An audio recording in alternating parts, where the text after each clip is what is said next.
Board of County Commissioners acts as a quasi-judicial body when it hears requests for rezoning and conditional use permits.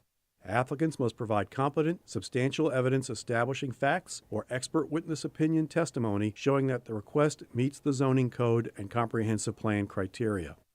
Opponents must also testify as to facts or provide expert testimony whether they like or dislike a request is not competent evidence. The board must then decide whether the evidence demonstrates consistency and compatibility with the comprehensive plan and the existing rules in the zoning ordinance, property adjacent to the property to be rezoned, and the actual development of the surrounding area. The board cannot consider speculation, non-expert opinion testimony, or poll the audience by asking those in favor or opposed to stand up or raise their hands. If a commissioner has had communications regarding a rezoning or conditional use permit request before the board, the commissioner must disclose the subject of the communication and the identity of the person, group, or entity with whom the communication took place before the board takes action on the request. Likewise, if a commissioner has made a site visit, inspection, or investigation, the commissioner must disclose that fact before the board takes action on the request. Each applicant is allowed a total of 15 minutes to present their request, unless time is extended by majority vote of the board. The applicant may reserve any portion of the 15 minutes for rebuttal. Other speakers are allowed 5 minutes to speak. Speakers may not pass their time to someone else in order to give that person more time to speak.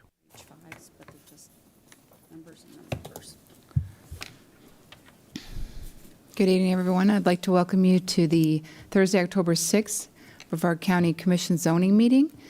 And do we have, let me see, Pastor Caleb Phillips here? Caleb Phillips?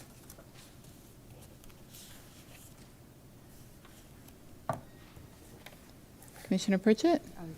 Do the honor. Lord, we lift up this evening to you, and we thank you for giving every person in this room wisdom and the ability to communicate.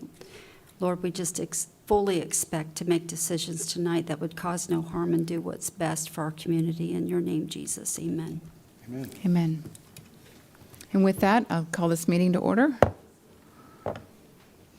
Commissioner Tobia? Please stand and join me in the pledge. I Pledge allegiance to the flag of the United States of America and to the republic for which it stands, one nation, under God, indivisible, with liberty and justice for all.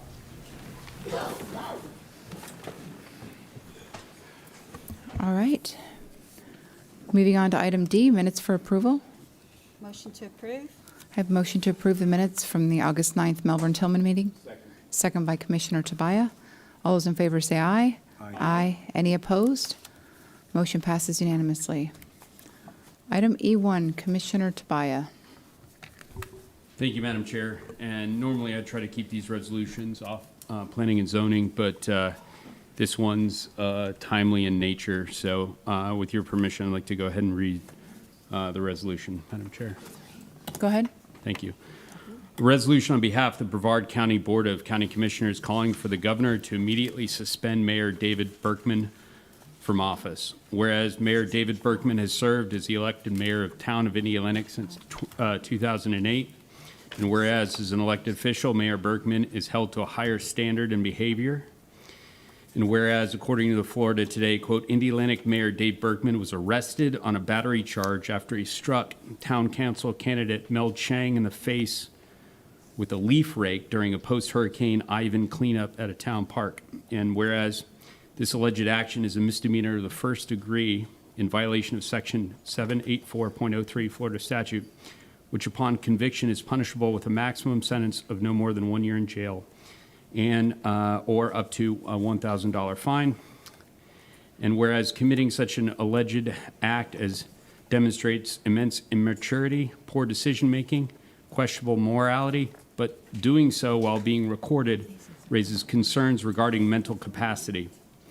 Whereas Mayor Dave Berkman has previously attempted to ban plastic bags, plastic straws, and plastic cups from Mid-Atlantic beaches and parks. And whereas the irony of Mayor David Berkman using a plastic rake to commit an act on violence in a park is not lost on this board. Whereas this board recognized the importance of protecting Brevard County and the town of Indiana from actions and decisions of an enraged tax-raising, fee-increasing, and alleged plastic rake-yielding politician. Whereas David Berkman, through his alleged criminal act, has committed malfeasance and demonstrated an inability to exercise responsible decision-making. And whereas under Section 112.51 Florida statute, Governor DeSantis has the authority to suspend Mayor Dave Berkman during the case. Now, therefore, be resolved that this board stands against the immature, improper, inappropriate, and alleged criminal actions of Mayor Dave Berkman and calls on Governor DeSantis to utilize his authority to protect our citizens. Done, ordered, and adopted in regular session on the 6th day of October 2022. I'd like to make the motion to approve the resolution and forward it to the governor, Madam Chair. Second.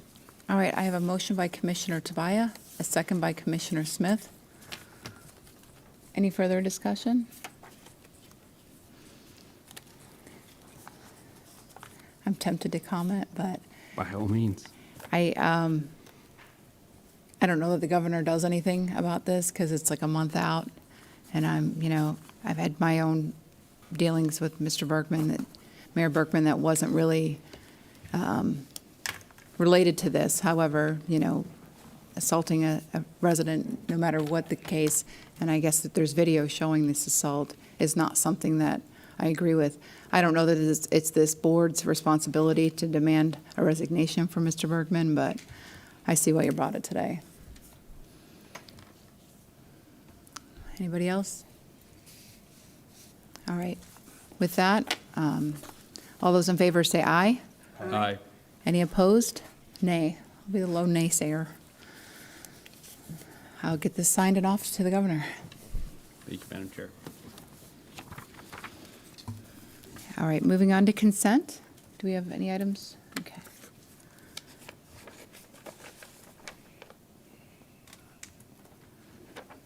Okay, I have a card for item F3. Does commission want anything pulled? All right, can I get a motion to approve consent with the exception of item F3? Motion by Commissioner Smith. Second. Second by Commissioner Tobia. All those in favor say aye. Aye. Aye. Any opposed? Motion passes unanimously. George? Bullard? I'm sorry.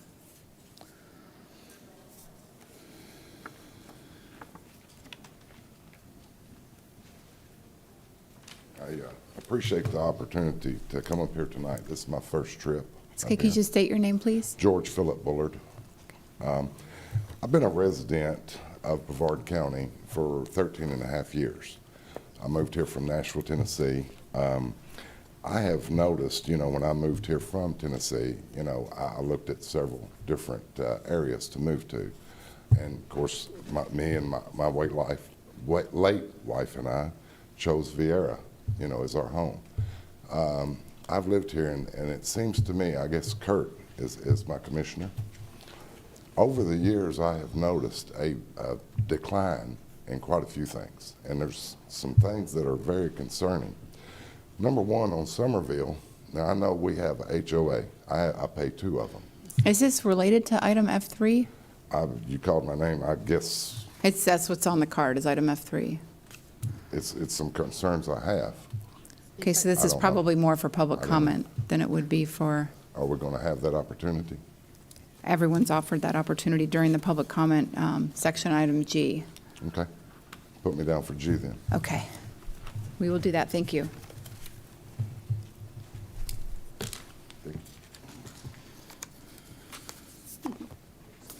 All right, you want to come back up?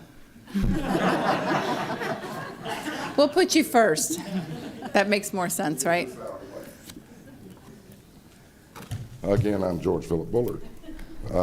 You get to start over. Yes, starting all over. I'm concerned with a couple of things. Number one is the safety. I live in a HOA, of course, and on Somerville. It's Brightway Management, or Fairway Management, I'm sorry. And on Somerville, there are automobiles that are parking on both sides of the street. This has been going on really bad over the last 6 years, and it's become a danger. A fire truck, I'm a retired freight hauler with Yellow Freight, pulling doubles. There's no possible way that a fire truck could possibly get through here at 2 a.m.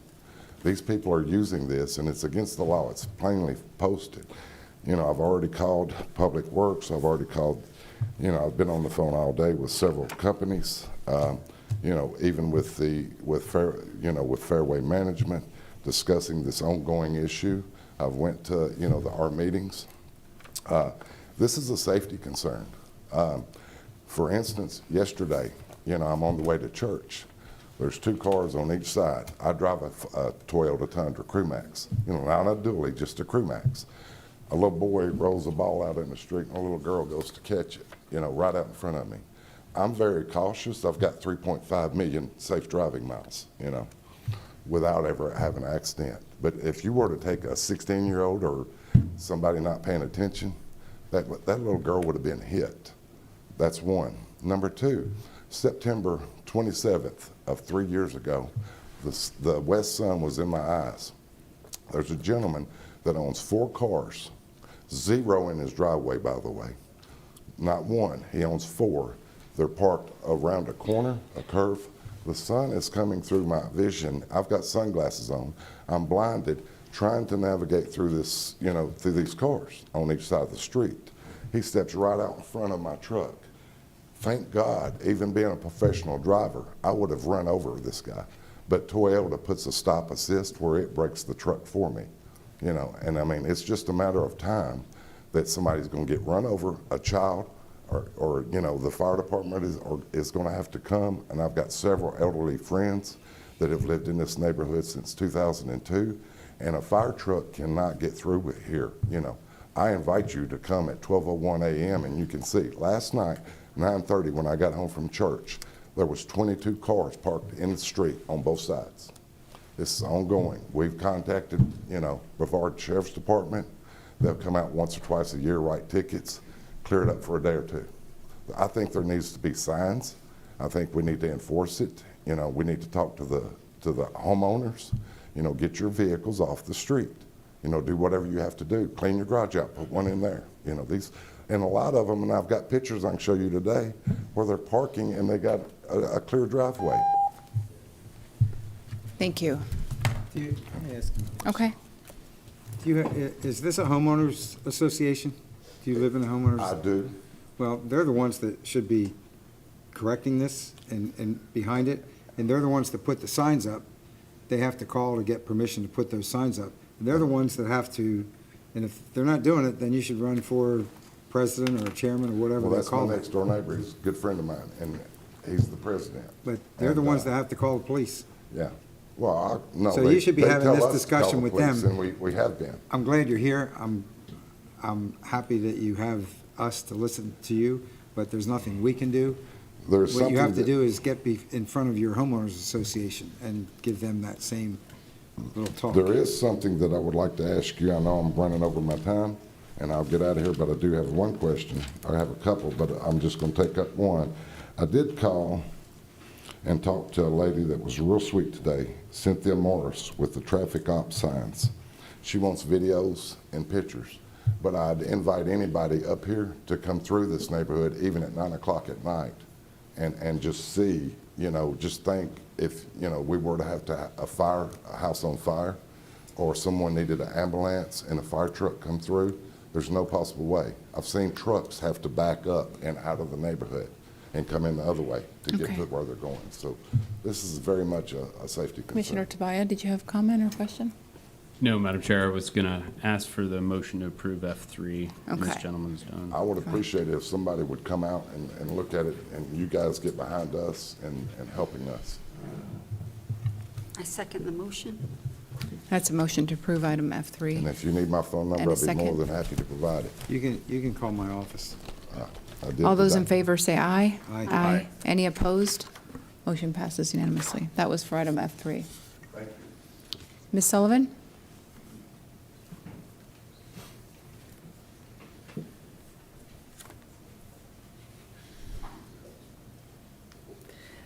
Good afternoon, Sandra Sullivan, and it's wonderful to be safe and sound here in Brevard, and my heart goes out to the people on the West Coast. So just prior to Hurricane Ian, there was in the news that the six insurance company has left Florida due to being insolvent. And we have a bit of an insurance crisis. Our state reps met a couple months ago. And then with Hurricane Ian, we're likely to see new legislation, and there's going to be a lot of changes coming. So that brings me to Hurricane Ian, and I have some packets of information. So on the table, on level E, category 5, we're talking about the worst case category 5 hurricane. I was reading the comprehensive plan for the county, and the Barrier Island dune is expected to be breached in a category 3 storm. The issues to do with this is not if, but when we are affected, like Fort Myers Beach, which is a Barrier Island community. We are also a Barrier Island community. It's not if, but when we have a direct hurricane that hits our coast. Now, we got very lucky with Matthew, which was supposed to be a category 5 direct hit on the Space Coast. We, by the grace of God, I'm sure there are a lot of people praying, it went 20 miles offshore. We can't always count on that. So I have here a storm surge map from the Eastern Central Regional Planning Council, as well as the flooded roadways, which affect evacuation. You know, Irma was much more flooding than what we're seeing in Ian. And, you know, we had 520 closed, O'Galley was closed. These are evacuation routes.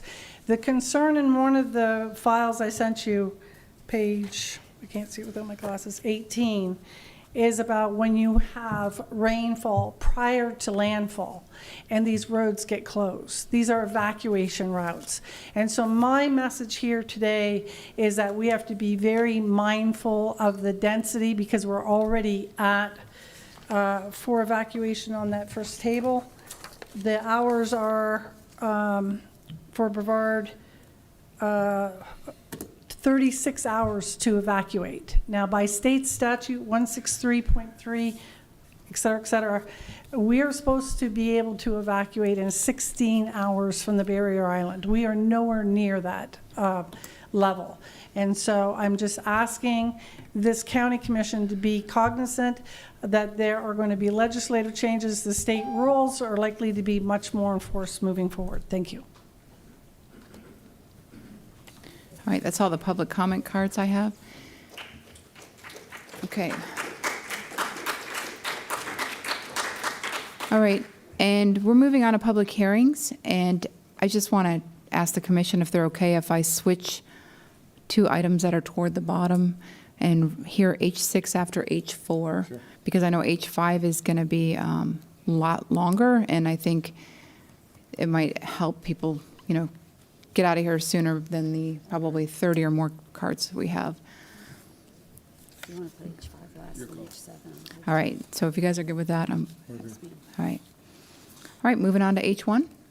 Thank you, Madam Chair. Before I read the first item, for the record, I wanted to introduce myself. My name is Jeffrey Ball. I am the Planning and Zoning Manager, and I'm an AICP certified planner. With that being said, item H1 is Mark A. and Rebecca L. Oostdyk request a change of zoning classification from RR-1 to AU. Application number is 22Z00036, located in District 1. Yes, it's all. All right, I have a card for the applicant, Commissioner Pritchett. Yeah, if they still want to come up, I was going to make a motion to approve. It's consistent. Okay.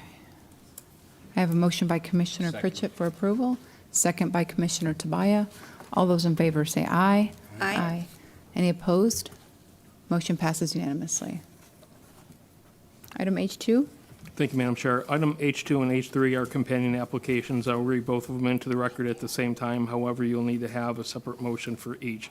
Item H2 is CGCR Holdings LLC requests a small-scale comprehensive plan amendment 22S.12 to change the future land use designation from NC to Res 4, or I should say NC and Res 4 to CC. Application number is 22SS00009, located in District 1. Item H3 is CGCR Holdings LLC request a change in zoning classification from INL to BU2. Application number is 22Z00031, also located in District 1. All right. Kelly Hyvonen?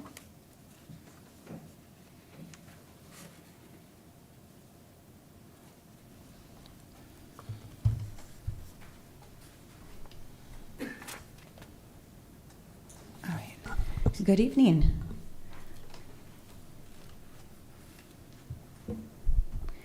I'm here today representing CGCR Holdings on a request for a comprehensive plan map amendment as well as a rezoning. Can you just state your name? I know I said it, Oh, I but forgot that. You're That's right. okay. Kelly Hyvonen, Land Development Strategies, 355 Spoonbill Lane, Melbourne Beach. thank you. Thank you for reminding me. So on this property, the aerial that you see in front of you, the yellow outline is the portion of the property we are seeking the change in the comp plan as well as the zoning. The property also extends. It's that southern red piece that's also zoned CC as part of the same property. So what we're looking at doing is changing the future land use and zoning on the east parcel outlined in yellow there. Right now, the future land use is NC, Neighborhood Commercial, and Res 4, and we'd like to change that to CC. And then the zoning on that portion is INL, and we'd like to change it to BU2. And what that would do is create a unified development parcel there to be able to have the same zoning and future land use across the board. It's a logical extension of the existing community commercial and BU2 and industry, especially to the south. There's Amazon warehousing and industrial development to the south in the city of Cocoa, which you can see on that map as well in the white on the east side of Grissom Parkway. This has direct access to Grissom, so by putting this entire property together under the correct zoning, they'll be able to develop it all together. It has City of Cocoa water, but no sewer at this time. The unified development parcel would have consistent future land use and zoning for future office, warehouse, or distribution use that would be compatible with the existing industrial and heavy commercial uses along that Grissom corridor. It's a pre-existing cluster of the community commercial that you can see in red on the screen in front of you that needs to be expanded so they can create a meaningful development at that location. There is a small area of wetlands on the northwest corner of the site that's under a half acre. There are no protected species, and we do have a letter from U.S. Fish and Wildlife giving us scrub jay clearance at this location as well. It's not encroaching on other pre-existing uses to the east, and well to the east it has a future land use of residential 4. The way that that was platted without any means of roads and infrastructure being able to be provided, those lots really aren't developable unless somebody aggregates a bunch of them and replats. The request is consistent with the comprehensive plan and is in keeping with the character of this Grissom corridor. And with that, I'd be happy to take any questions. Questions? Okay. All right, we'll call you back. Thank you. All right, Terrence Mulroney?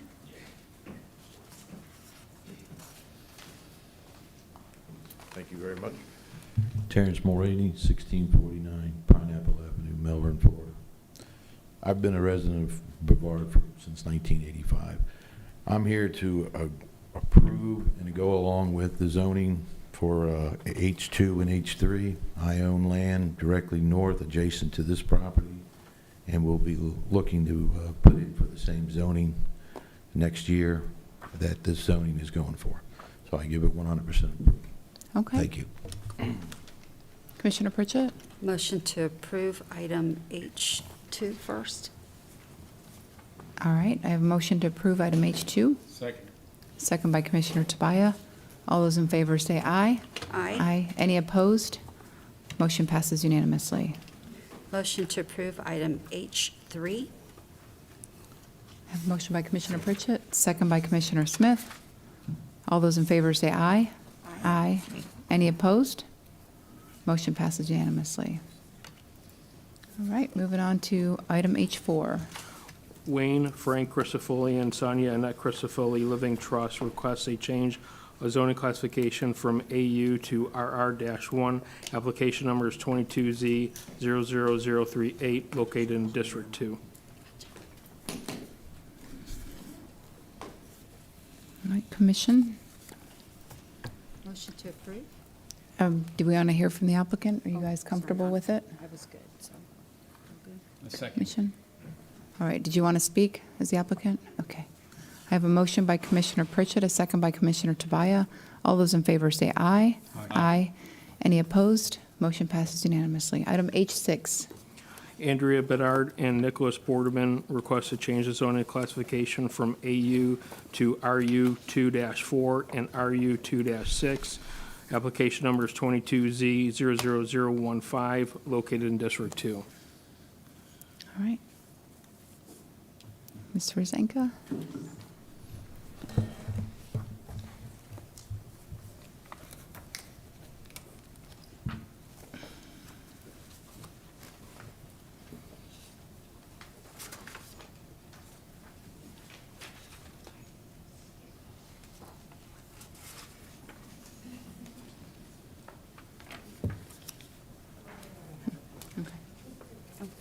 Oops, sorry.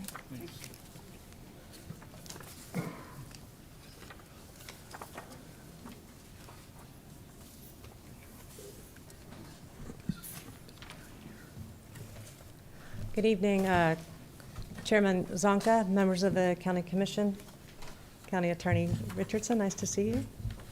I am here on behalf of Andrea Bedard and Nicholas Boardman. I'm Kim Rezanka with Lacey Lyons Rezanka and the Rockledge office. This project is basically an infill project on US 1 and Barnes Boulevard. It's 1.01 acres of AU zoning. This is actually inconsistent with the future land use, which is a split land use of Res 4 and neighborhood commercial. The applicant is asking for a split zoning of RU24 in the residential 4 zoning of approximately 1/3 of an acre, and RU26 and neighborhood commercial at the west side of about 0.68 acres. I'm here today with Nick Boardman as well. The plan is to build 4 total units on the RU26 property of 2 units, 4 duplexes, leaving the existing house that's there on the RU24 section. According to your own staff, the AU zoning is substandard due to the size of the lot.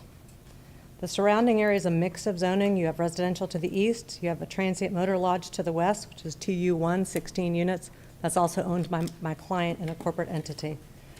The retail to the south, Houndstown. You have a 12-acre storage facility to the north that you all approved earlier this year. And there's a duplex use 1/3 of the acre to the south, just so there is some similar in the area. Coquina Road is a public road. If you look at the package I gave you, page 1 is the property, page 2 is the property detail information, page 3 is Coquina Road. It is indeed a public road. It's a local road, and properties along that road are entitled to access off of that road. Coquina runs from US 1 to Rockledge Drive, and there are many concerns raised about this road at P&Z. However, design standards exist for these roads, and the county must allow access. The pages 4 and 5 are the technical guidelines in your code, talk about pavement width, intersection standards, accommodation for transportation facilities, traffic control devices, access management. On page 7, access management talks about shared driveways and cross-access. At this point, the properties haven't been designed, but we will meet all county code standards, the access management and the roadways. If the county needs improvements, then that would be part of the site plan. The 4 duplexes will generate nominal traffic.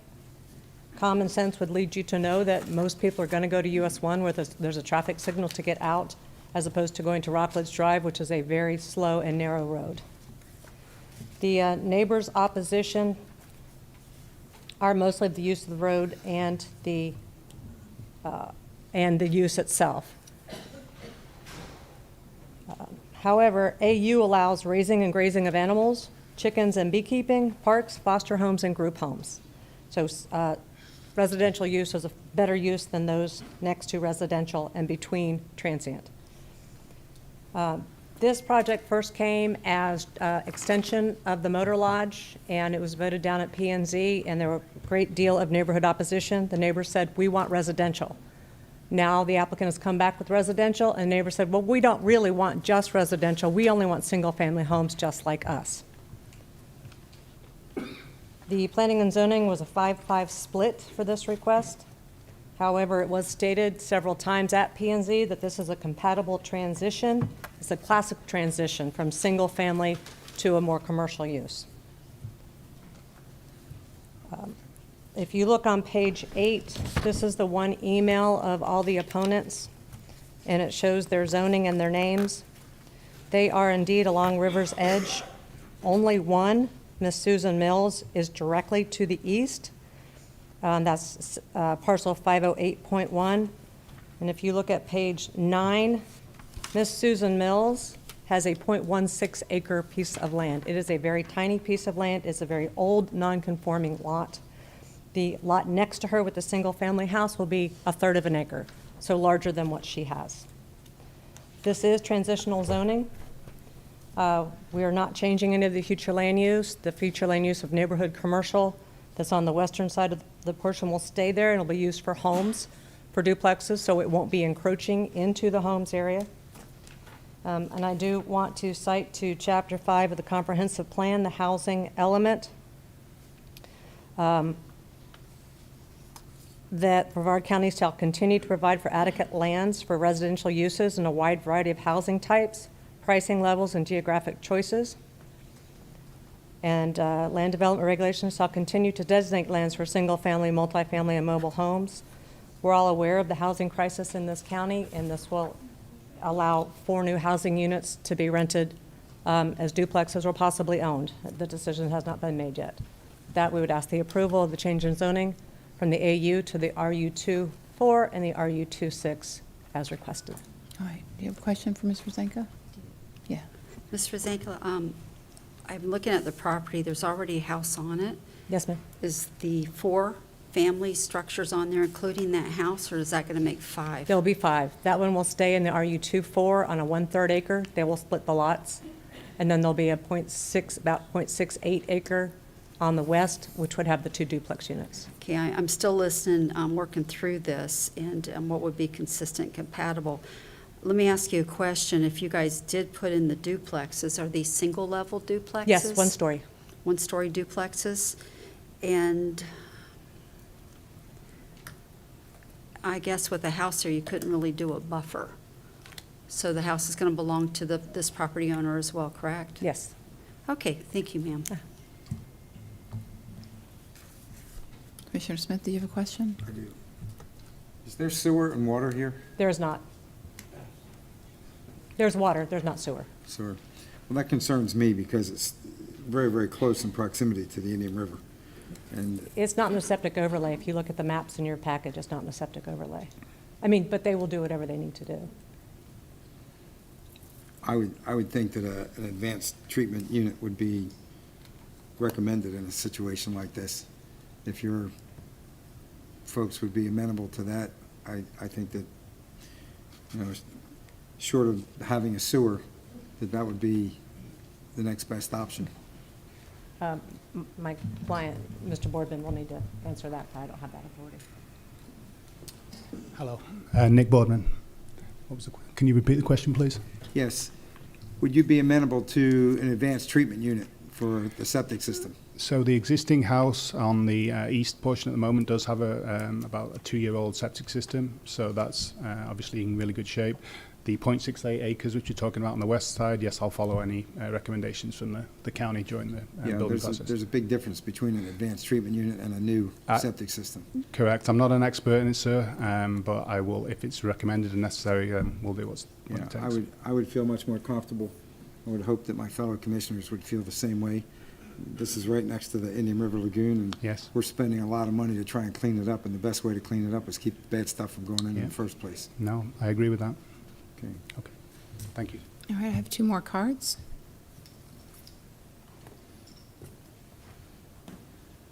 Ed Johnson?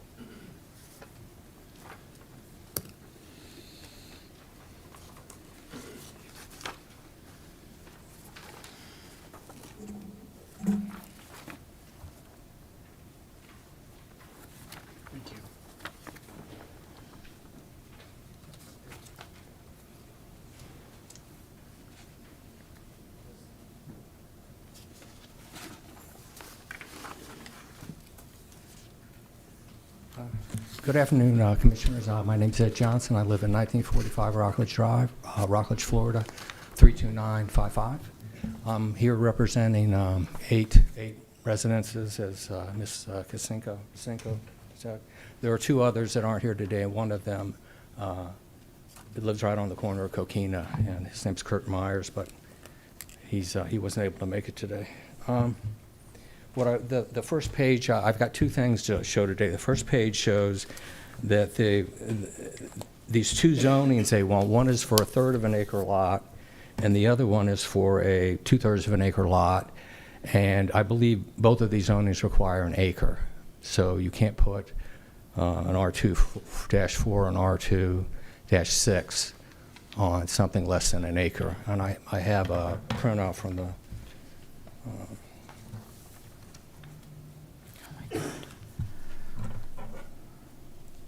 it says lot requirements, and this is from Brevard County.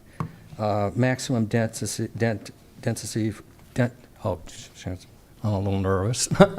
Don't be nervous.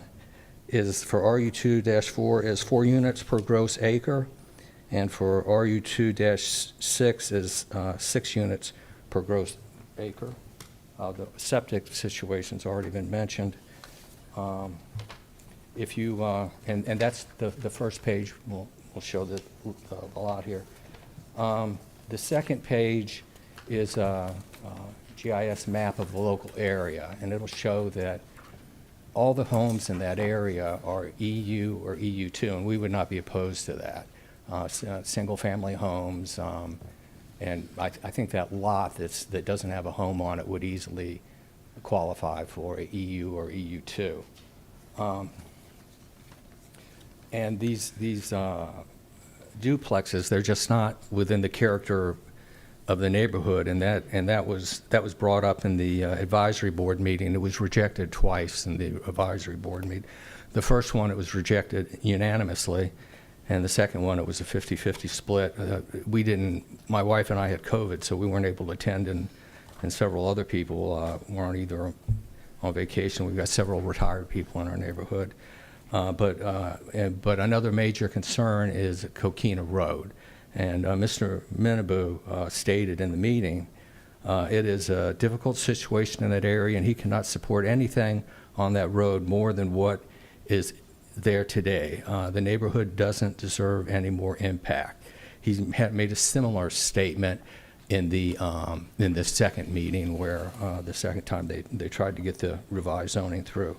And as I said, that whole area is composed of either AU, EU, or EU2. The only other higher density in that area is all located on Route 1. It has frontage to Route 1, so it wouldn't be using Coquina Road. And Coquina Road is a very narrow road. It restricts trucks due to its size.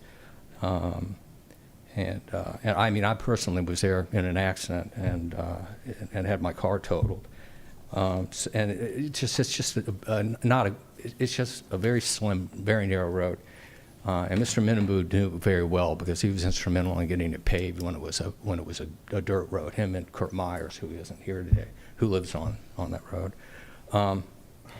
But anyhow, and on the other end, when you go onto Rockledge Drive, you have to stick your car out a little way so you can see in both directions. You just don't want to put a lot more traffic. There's going to be accidents there, and we just don't want any more traffic on that road, I guess.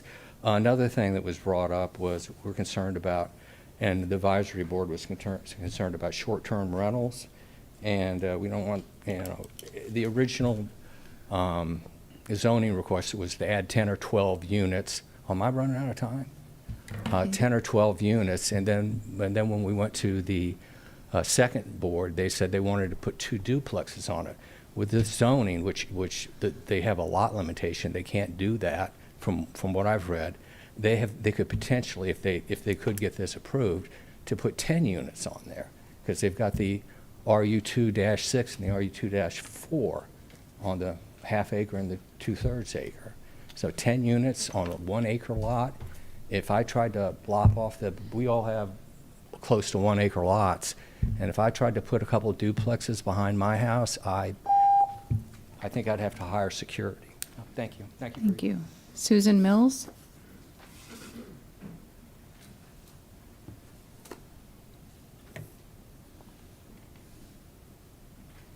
Good evening. My name is Susan Mills. I live at 21 Coquina Road. I don't have any printouts for you. I just have my opinion.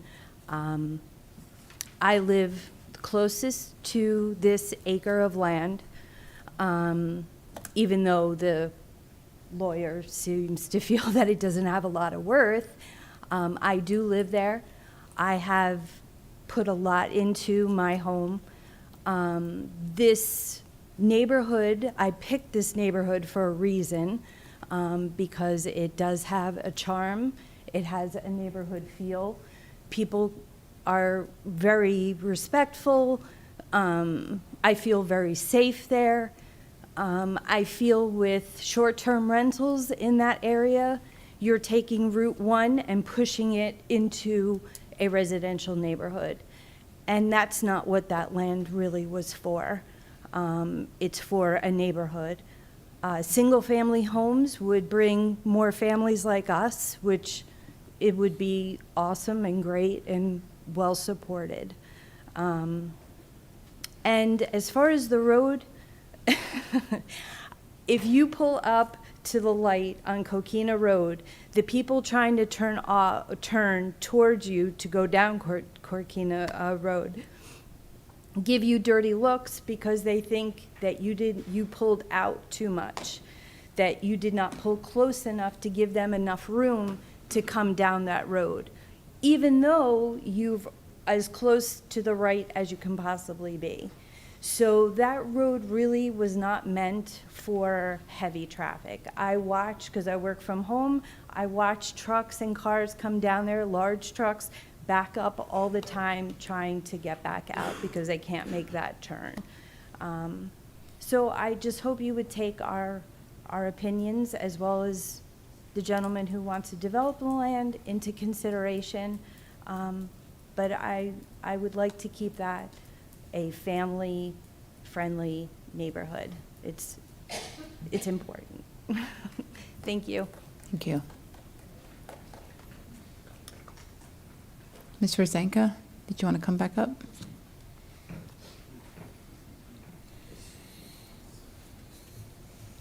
Thank you, Chairman. All of that EU land spoken of, Mr. Johnson, is all along the river's edge. Those are all very large lots. It's not necessarily a community as we would normally think of one, with having, a subdivision and a HOA and things like that.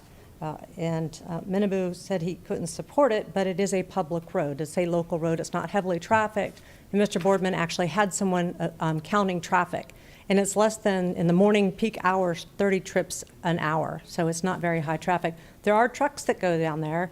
That's not supposed to happen. I don't know how you prevent that, but that's a county enforcement issue, not something caused by my client or would be created by my client. And as to this being turned down, when it was turned down at P&Z, it was because it was looking to expand the motor court. This is not what we're doing. These are 4 homes, additional 4 homes, 4 single families. It's not a multifamily, it's not a 6-story apartment building. They're for individual families. Also, the vote for this particular zoning request was 5-5. It was actually 6-5, but we found out an alternate voted, so they had to actually do a roll call vote. So, the problem with traffic appears to be at River Road. There is a traffic signal at US 1. And again, common sense would say this property is going to be closer to US 1 and it would go to US 1.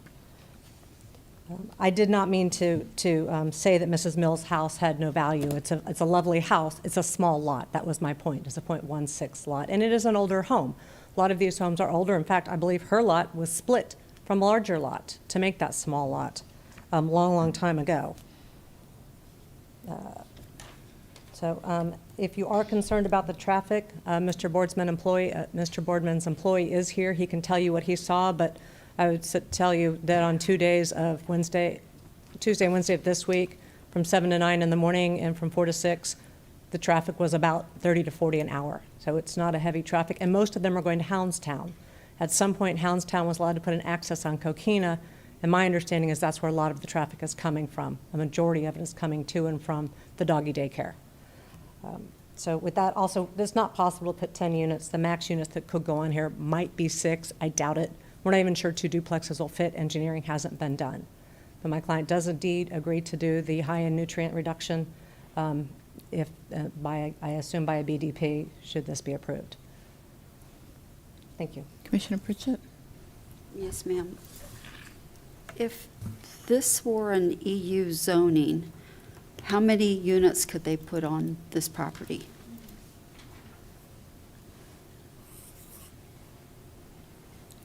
Actually, most of them are EU2, which are 10,000 square foot lots.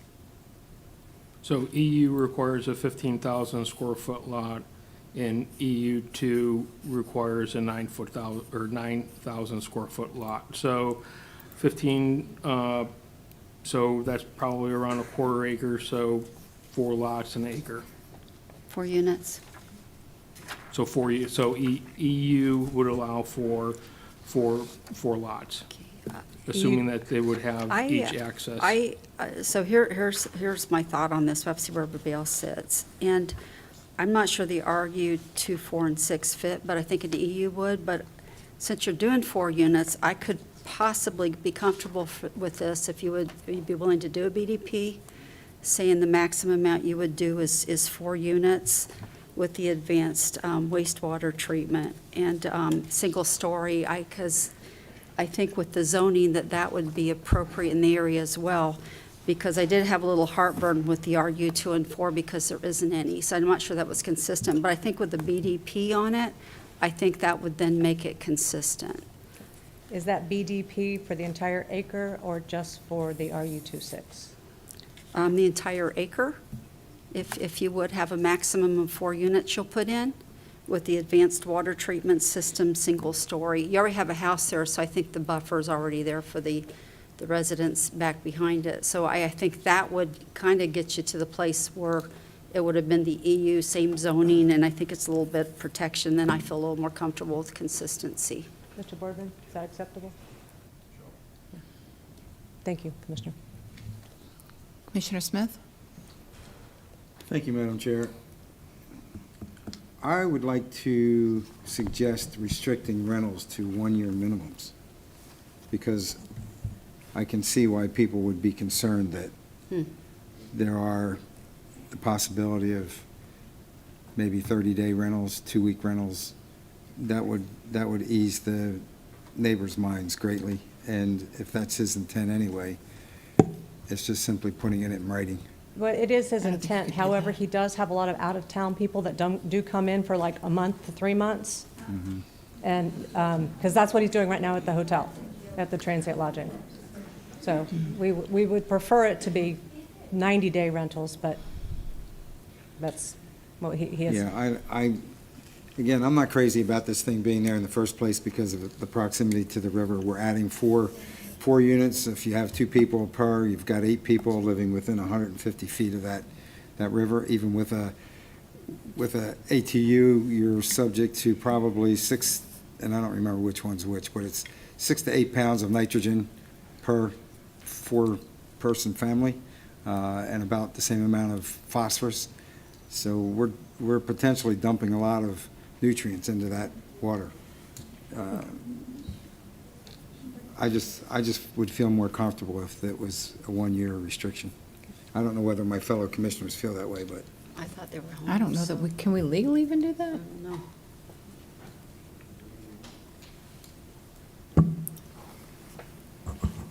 They can voluntarily submit to that sort of rental restriction. You couldn't adopt an ordinance of general regulation, but through binding development plan, I believe they could agree to a limitation or minimum rental period limitation.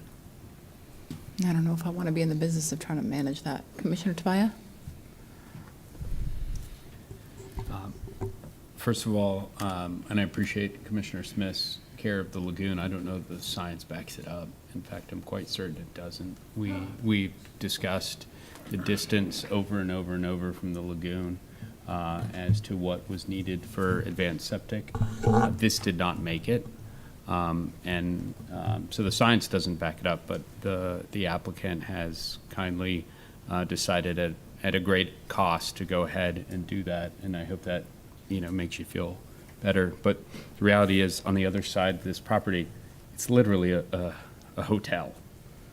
Right. So, restricting the nature as to, if Kim's up here any longer, we're going to be asking her to paint it a certain color of blue because, we like Tiffany blue, and we'd like a mansard roof because that's cooler than the, shingle roof.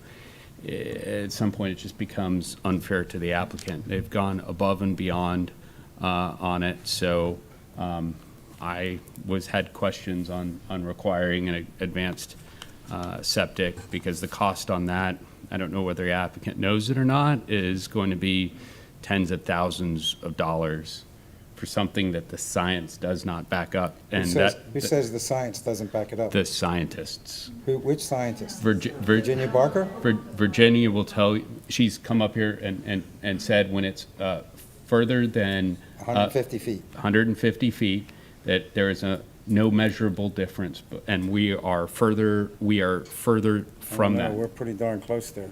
We're not. There's a lot, and I imagine it's going to be on the west side of that. So you're going to find that it's probably at least 200 feet. Yeah, that's not 150 feet. So, yeah, but it's going to be on the other side. It's going to be on the other side. They're going to put the drain field on the west side of that, I imagine. So it's going to be further than that. But even if it was, we've already set up.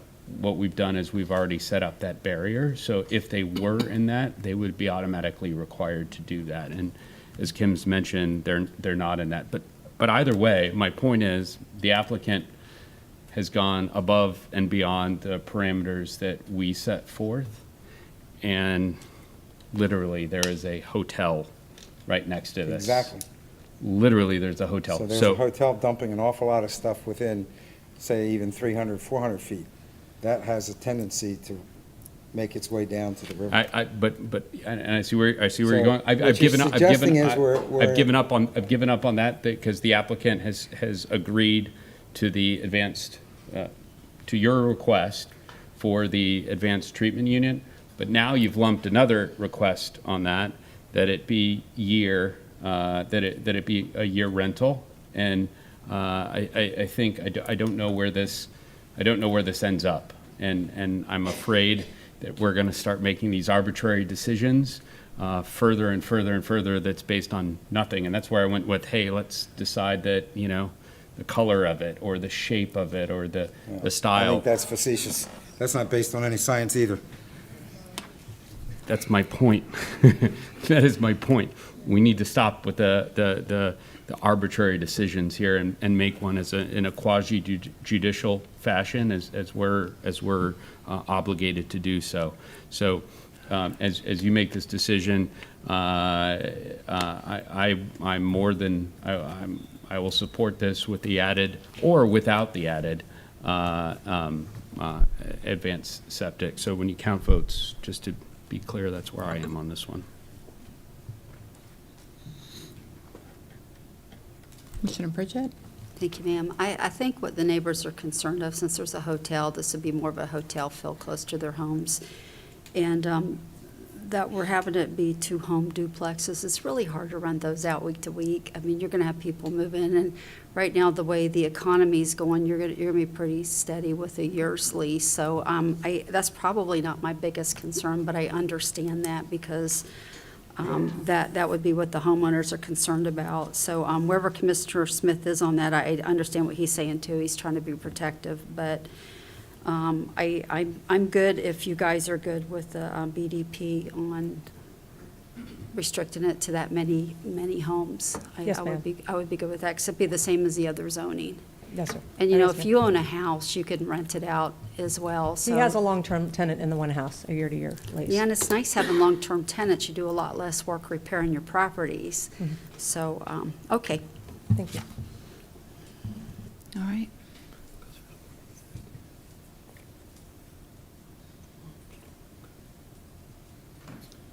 Any further discussion, guys? No. I'll settle for the win with the ATU. You guys want to add anything to that, I'd be supportive, but I'm good with the ATU. Okay, I make a motion to approve this with the BDP that Ms. Rezanka and her client agreed to limit it to 4 homes, which would be 2 duplexes, single level, and putting in the advanced septic. Thank you so much for that, and I make that motion, ma'am. Second. Motion by Commissioner Pritchett, second by Commissioner Smith. Any further discussion? All those in favor say aye. Aye. Aye. Any opposed? Motion passes unanimously.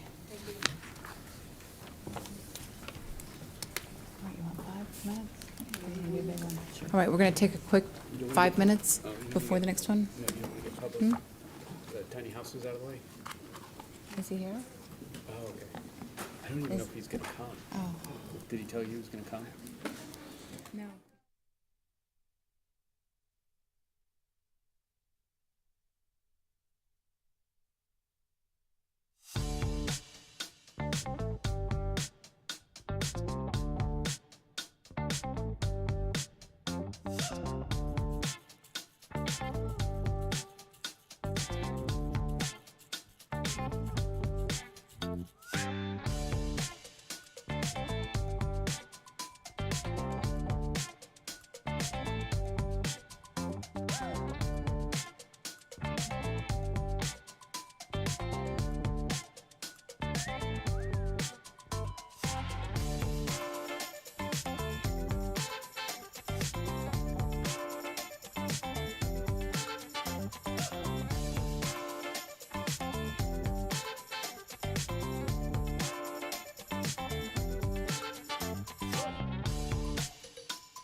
All right, before we get started with this item, there is 27 cards.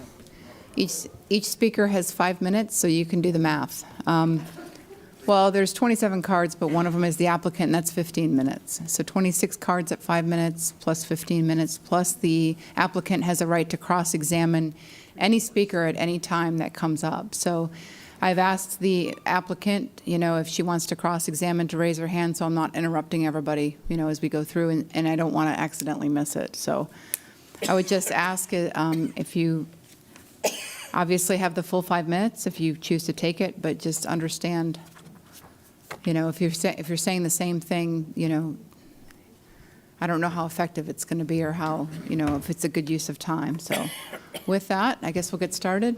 Ms. Rezanka? Madam Chair. Yeah, you want to read? So item H5 is Dear Tytko request to change the zoning classification from RR-1 to RU2-4. Application number is 22Z00039, located in District 3. All right, I have it, Commissioner Tobia. Thank you, Madam Chair. I've got a few more disclosures. They've all been made up until yesterday at 4:50 p.m., but these are the ones that have happened since then. So the first ones I'll start with phone calls. Susan Williams, 10-6. Dan Winkler, 10-6. Jane Rollins, 10-6. And then the emails received, Robert Lodgson, 10-5. Mary Jane Patterson, 10-5. Dolores Conway, 10-5. Michael Sago, 10-5. William and Andrea Bowman, 10-5. Nancy Blair, 10-5. All those happened since 4:14 p.m. And then today, starting at 7:24 a.m., Ali Otta, Mary Vreeland, Charles Kane, Patricia Paisley, Chrissy Willer, Steve Mabus, Christine Pearson, and Greg Nicholas. And again, there are many more. These are just the ones received within the last 24 hours that I didn't get the opportunity to put in. Thank you, Madam Chair. Okay, Ms. Rezanka? Good evening, Madam Chair, members of the County Commission. My name is Kim Rezanka. I'm with the law firm of Lacey Lyons Rezanka in Rockledge. I'm here on behalf of the contract purchasers with the permission of the owner, Dieter Tytko. Also with me is Clayton Bennett, the engineer of the project. This project is seeking to change the zoning on a RR1 to RU24, which is consistent with the future land use of Res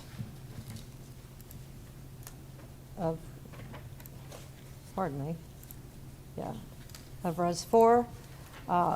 This has gone before the Planning and Zoning. As you know, they recommended approval of this. The staff report was very detailed. It talked about the old 1998 rezoning, and I will talk about that as well. You have, I don't know, I lost count, maybe 120 people in opposition, all saying the exact same thing, all saying a lot of misinformation and a lot of rumors. Tried to dispel some of those at P&Z, but they continue on because the neighbors are concerned, and we understand that. The neighbors want what they have. They don't want any changes, and they don't want anything that changes their way of life, and we do understand that. However, this is seeking to put 4 units, which are likely going to be 3, engineering's not complete, on a 1-acre parcel. And it's between a 5-story condo, Sterling House, over parking, and a 3-story condo, over parking, Gull House.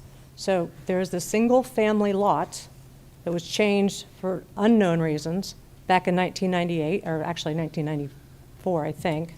It's confusing because of the numbers that are on there. And they just don't want changes. So Sterling House has 46 units, Gull House has 11 units, and we're seeking 3 or 4 units. The rumors and misinformation, first, that this isn't consistent with the future land use, and it's not consistent with coastal hazard, and it's not consistent with the comp plan. It is, and I'll explain that. The other rumor is that this isn't a coastal high hazard area. It's not. Your map on page 266 shows it's not in the coastal high hazard area. Now, there is some confusion because there are different definitions, but your code, it is not in the coastal high hazard area. Another rumor is that FEMA changed the zoning. FEMA doesn't change the zoning. The other one is that there's no other multifamily zoning in this area. One, there's multifamily on each side of this property, RU210, and going south, there is quite a bit of RU24, which is in your packet and we'll discuss. These are townhome villas, max 4. Some people think we can put 8 units on there. There's not going to be 8 units on there. It wouldn't fit. They're concerned that this is going to devalue their property. These units are going to be 3,000 square feet or more and sell in the millions of dollars, which will increase their $550,000 condo. This will harm the sea turtles. That won't happen. There's rules to prevent that. We all know that. And traffic, this is going to increase traffic. No, the trip generation for this is 7.62 trips per unit, or a max of 30 trips per day. Currently, the currency of traffic is 18.71% in this area, which is extremely low. This will increase it to 18.74, a 0.03%. So traffic is not an issue. The history of the property, again, this was administratively zoned in 1998. The future land use was not changed at this time. And again, I don't think it's permitted under the administrative rezoning. This property has not developed. There's a reason it hasn't developed, and that's because it's squished in between two really high-rise condos for that area. There was talk about the coastal, violation of the coastal management element, policy 7.1. Shall not increase residential density designations for properties on Barrier Island. Again, this isn't the residential density, this is zoning. There's also talk that it violates future land use policy 1.2. And that's a confusing element, I admit. D says where public water service is available, residential development proposal densities greater than 4 shall be required to connect to sewer. It's not greater than 4, so that doesn't apply. Where public water system is not available, residential densities greater than 2 shall be required to connect to sewer. So currently, we do believe water is available. It hasn't been approved yet. The application hasn't been put in, but there's been discussions. Initially, we were told by an agent that it was available. We don't know yet. They're doing a survey, and you're going to hear about that tonight probably over and over again. Regardless, RU24, we can do 2 units, or we can do 4 units, or we can do 3 units. This isn't site plan. This isn't engineering. It's not every service that we need to have for this project.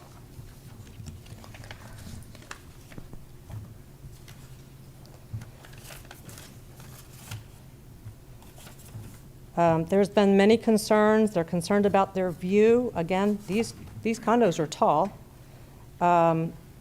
They're concerned about breezeway, floodplain, land clearing, septic tanks, tree preservation, golfer terraces, climate change. All of these, if appropriate, will be resolved during site plan and will be resolved consistent with your comprehensive plan and your land development regulations. Again, not increasing residential density designations. There's a concern about creep of multifamily. Well, it's not creeping because it's stuck. It's stuck between Sterling House and the Gull House. It's not going anywhere. I provided a packet to you. The first page is directly from your agenda packet, showing the area between Sterling House to the north and Gull House to the south.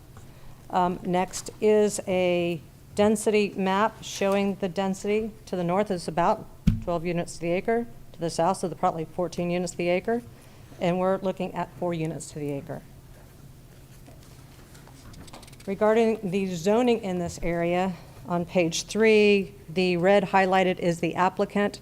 It shows the RU210 to the north and to the south, and then it shows a large amount of RU24. Most of it, the next 15 lots, are RU24. In fact, Mr. Scott, Melvin Scott's property is 7 units to the south, and it's RU24. So he indeed could put 2 units on his 0.6 acre lot if he wanted to. Going to page 4, continuing further south, you actually have some transient apartments on the west side of A1A, and then you have more R2U4, less consistent, but again, there is additional RU24 zoning further to the south. Page 5 is the estimate for the South Brevard Water Co-op. And again, this is what has to be paid before they'll even determine if we have water. So the applicant has not yet done that because you don't put in for water unless you know you're going to get the rezoning. Regarding the other comprehensive plan elements, housing element objective 4, this is consistent with that because it does provide a variety of housing. It's also consistent with the private property rights element to allow the property owner to do what the neighboring properties are doing.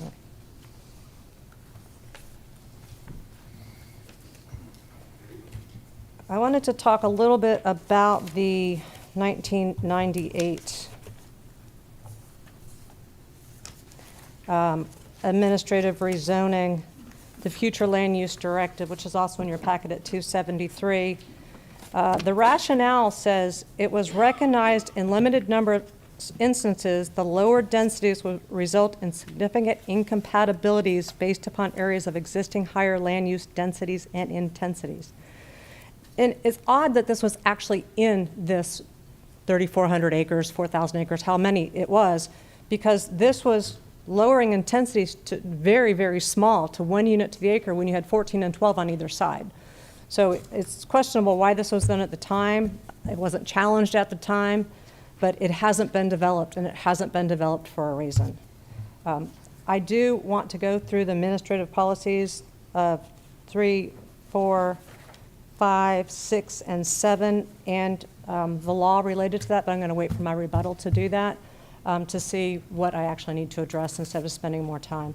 But again, this is consistent and compatible with the intensity and density nearby. It's consistent with the zoning to the south on the beach side. The beach side is where this belongs. On the east side, it's not going to increase traffic. We will do whatever sewer and water that we need to do and can do. Planning and zoning has recommended approval of this, and we would ask that you approve this change in zoning as well. And again, Mr. Clayton Bennett is here as well. Thank you. Do you have questions, Commissioner Tobia? Okay. Okay. Thank you, Madam Chair. And I didn't, for time's sake, I just wanted to have an opening and not to get into a conversation with each and every person, maybe deal with it holistically at the end. But as a disclosure, I have spoken with the representative from the applicant, but by a factor of about 3 to 1, I've spoken with residents on the other side. To be very clear, it would be extremely easy to deny this, as there are so many residents that are against this. However, this is a quasi-judicial board, and we must meet certain standards. Failing to do so could lead to legal action and the loss of dollars. This is my perspective. The burden must be, first of all, met by the applicant to show compatibility. And from my perspective, it has. It's been vetted through planning and zoning to meet the matrix of compatibility. Now the burden switches to the opposition. It sounds like a majority of people that are about to speak. So opponents, and this is all policy here, can argue compatibility and consistency with the surrounding area with 2 things. So when you speak, I ask that you focus in on fact-based evidence or providing expert opinion. This is reflected, if you were listening, and it goes pretty quickly, but it's derived from county code policy and case law, and it was said at the beginning, it said, quote, opponents must also testify as to the facts or provide expert testimony.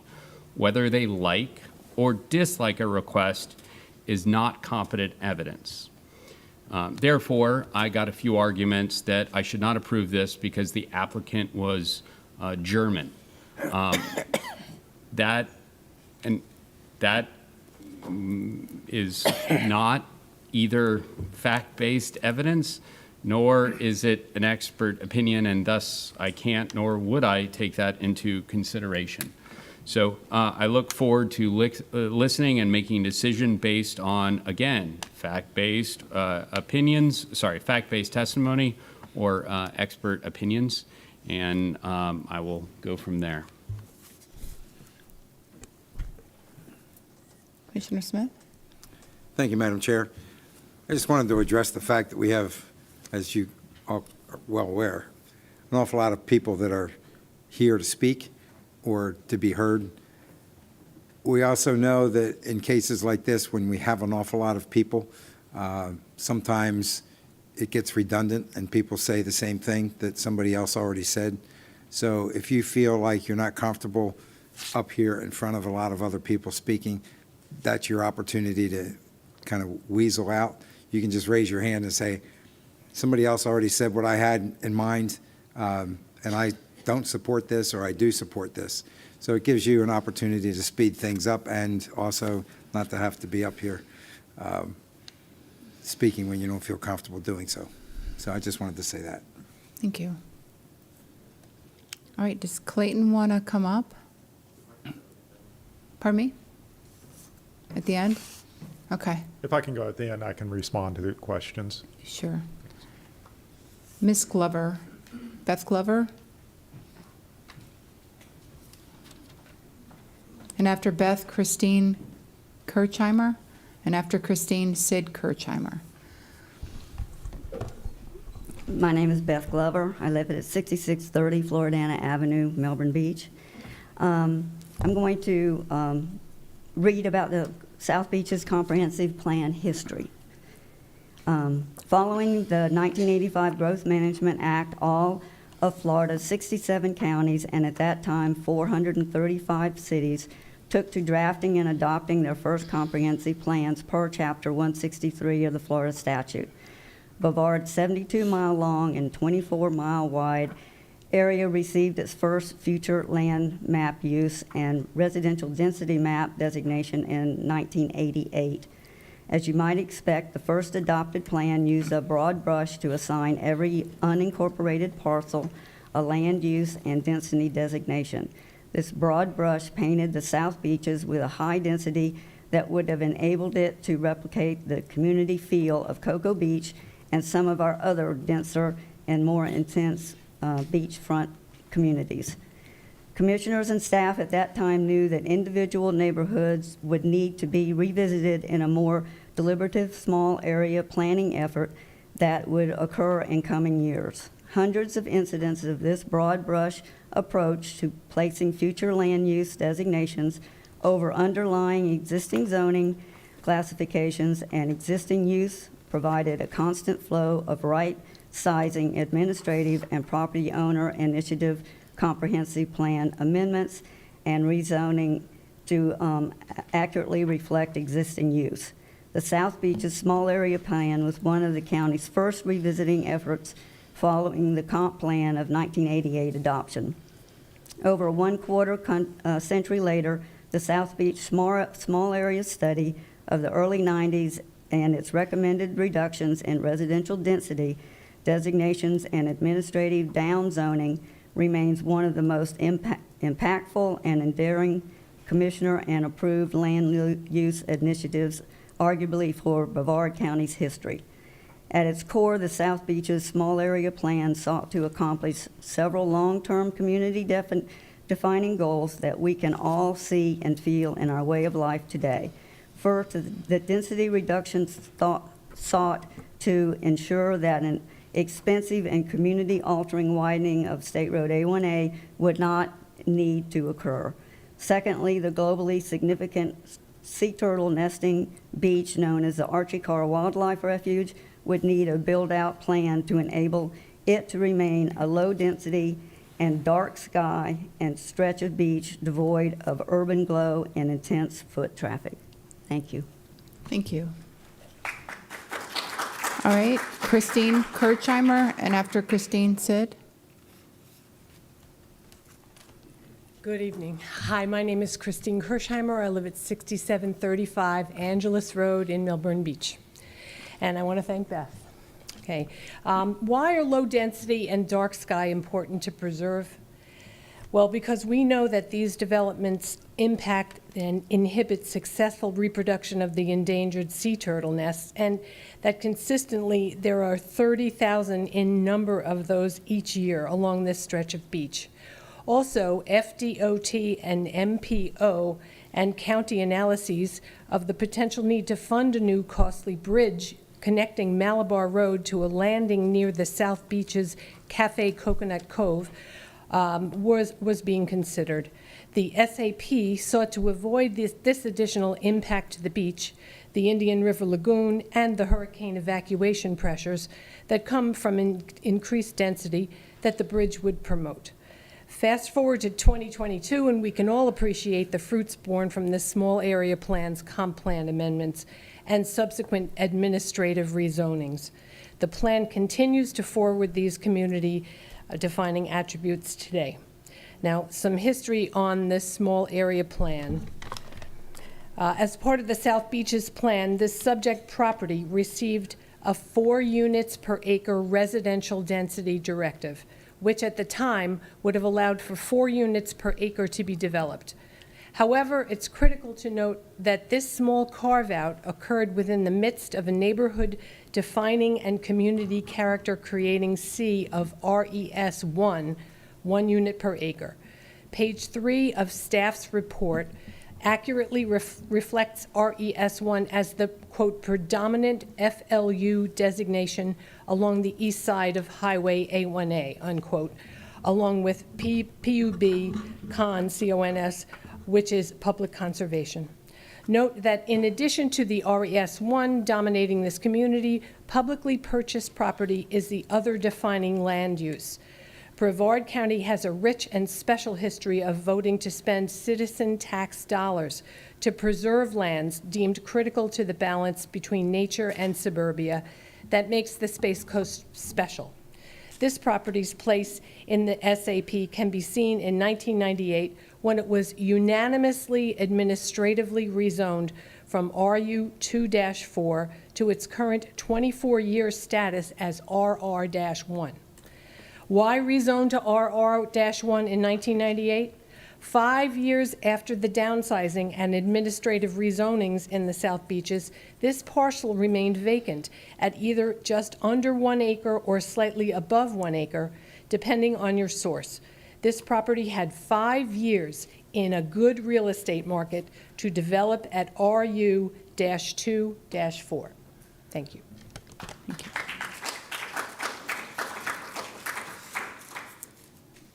After Sid, we have Patricia Keller, and after Patricia, Harvey Levine. My name is Sid Kirshheimer. I also live at 6735 Angeles Road with her. Before I continue with the history, I will address Mr. Tobia's fact-based question. The undeniable fact is, if you approve this, you are setting a very dangerous precedent. Everyone will change or seek change to make multi-units out of what is currently single-family units. And the attorney, Mr. Rezanka, may say that it won't impact traffic. We had 2 fatalities in the span of 1 week a few months ago during season. If you drive on A1A, it is dangerous, particularly during the tourist season. But anyway, getting back to the history. Why would the county commissioners unanimously vote to rezone to RR1 back then? Because it was the character of the area that the SAP sought to enshrine for this inevitable build-out that we are now near. Former multi-family properties were being zoned as single-family residence, and rezonings were bundled by the dozens to be rezoned. And, you know, RR1 is consistent with the plan. It's consistent with Directive Res 4. It was consistent. It's consistent with us. It's consistent with our lifestyle. It will impact our beaches, our turtles, our wildlife, our sewage, our traffic. It will impact all of that. And yes, it may be 3 units, it may be 4 units, but the next guy may want more units, and before you know it, we're going to have high-rises and we'll be Cocoa Beach. Anyway, this was zoned for RR1, and the market reaction to this smart zoning back in the 90s, what did it do? Well, it increased our property values. This is true, and they are high now. So we really hope that you preserve the vision of your predecessors from the 1990s, and that is what we're asking. Other facts that Mr. Tobia asked for. The property was purchased initially for $75,000 in 1993. The current owner, Mr. Tytko, he bought it a decade ago roughly for $495,000. And it's currently on the market for $1.5 million. That is a $500,000 more than the vacant lot, which is larger. His 1 acre, or I've heard less than an acre. It's larger. He's asking for $500,000 more than a larger that's on the other side of the Gull House. So if there's a problem, why this property? When he purchased, knowing full well, single family, if there's a problem, it could be his price, not necessarily just anything else. But we implore you to keep the zoning RR1 and We hope you see that. Thank you. Okay, if you could hold your applause, please. I was just asking to hold the applause. Okay. Patricia, after Patricia, Harvey Levine, and after Harvey, Carolyn Panborg. Yeah, my name is Patricia Keller, and I live at 136 Regatta Street, Marks Landing, and this property is, oh, can you hear me? No. Could you talk more in the microphone, Okay. maybe louder, so they can hear you? Patricia Keller. Thank you. I live at 136 Regatta Street, Melbourne Beach, and this property is fairly close to my subdivision. Here's a fact. The 1 acre property that abuts the Gall House to the south also just sold for $1.085 million in June of 2021, and it's 1.25 acres. And south of that, another parcel sold for $1.3 million in June of 21, and it is also 1.25 acres. To reiterate the point, the vision of the 90s for this uniquely beautiful stretch of public and community investment has been one of value appreciation. Let's see this $1,300 rezoning application for what it truly and honestly is. The story of this rezoning request is, let's see if this investor can make more money than he currently can with his current zoning. It's not a question of whether he makes money or loses profit. That a current market value asking price will bring him above the $495,000 real estate investment he made 10 years ago. Denying this rezoning application is consistent with the policy framework of the comprehensive plan's words and intent. It's a bit ironic that we offer public testimony and comment regarding why the board should deny this rezoning request under the spotlight of a quasi-judicial hearing, when the notion of rezoning hearings being quasi-judicial instead of legislative became law because of a Florida Supreme Court case that originated in Brevard County, Snyder versus the Board of County Commissioners, 1991. Commissioners acting as judges, all ex parte communications being made public, substantial and competent evidence being needed instead of the previous fairly debatable standard that used to be the board's sole basis for approving or denying requests, came about throughout the state because of a rezoning request that occurred here in Brevard. Why do we make this point? Because the 24-year-old unanimous decision of the board in 1998 to rezone this property to RR1 was done with keen awareness as to the intent of the publicly adopted small area plan, subsequent comp plan amendments, and the furtherance of the comp plan by this 1 acre being rezoned to RR1. 5 years after, note this, and this gentleman mentioned this also, 5 years after the property had the opportunity to react to RES4 directive.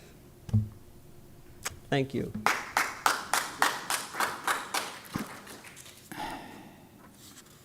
Harvey Levine. And after Harvey, Carolyn Pamborg. And after Carolyn, Susan Willamy. Thank you for letting me. My name is Harvey Levine, not Levine. But I'm sorry. That's okay. I yelled it a few times, but didn't hear. That's okay. I can't hear with all this clapping. Can't hear with all the Yes. clapping in between. Thank you for letting me come up and speak on behalf of trying to get this not to be approved. And I'm to Mr. Tobia, when you were saying earlier that you've heard from a number of people, you know, that equals out what you've talked to the people that are working with this, the buyer, this person that wants to do. I'm sure the conversations were longer with the individual to my left than they were with the one or two people that you said talked to you.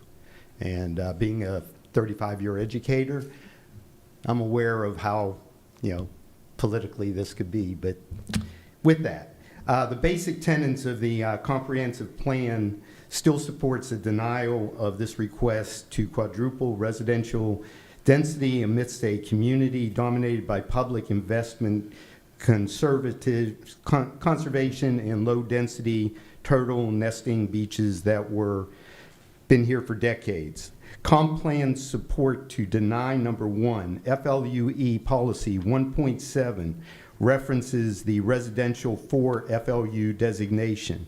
It then states that while up to 4 units per acre can be considered, this policy contains a critical caveat that applies to this request.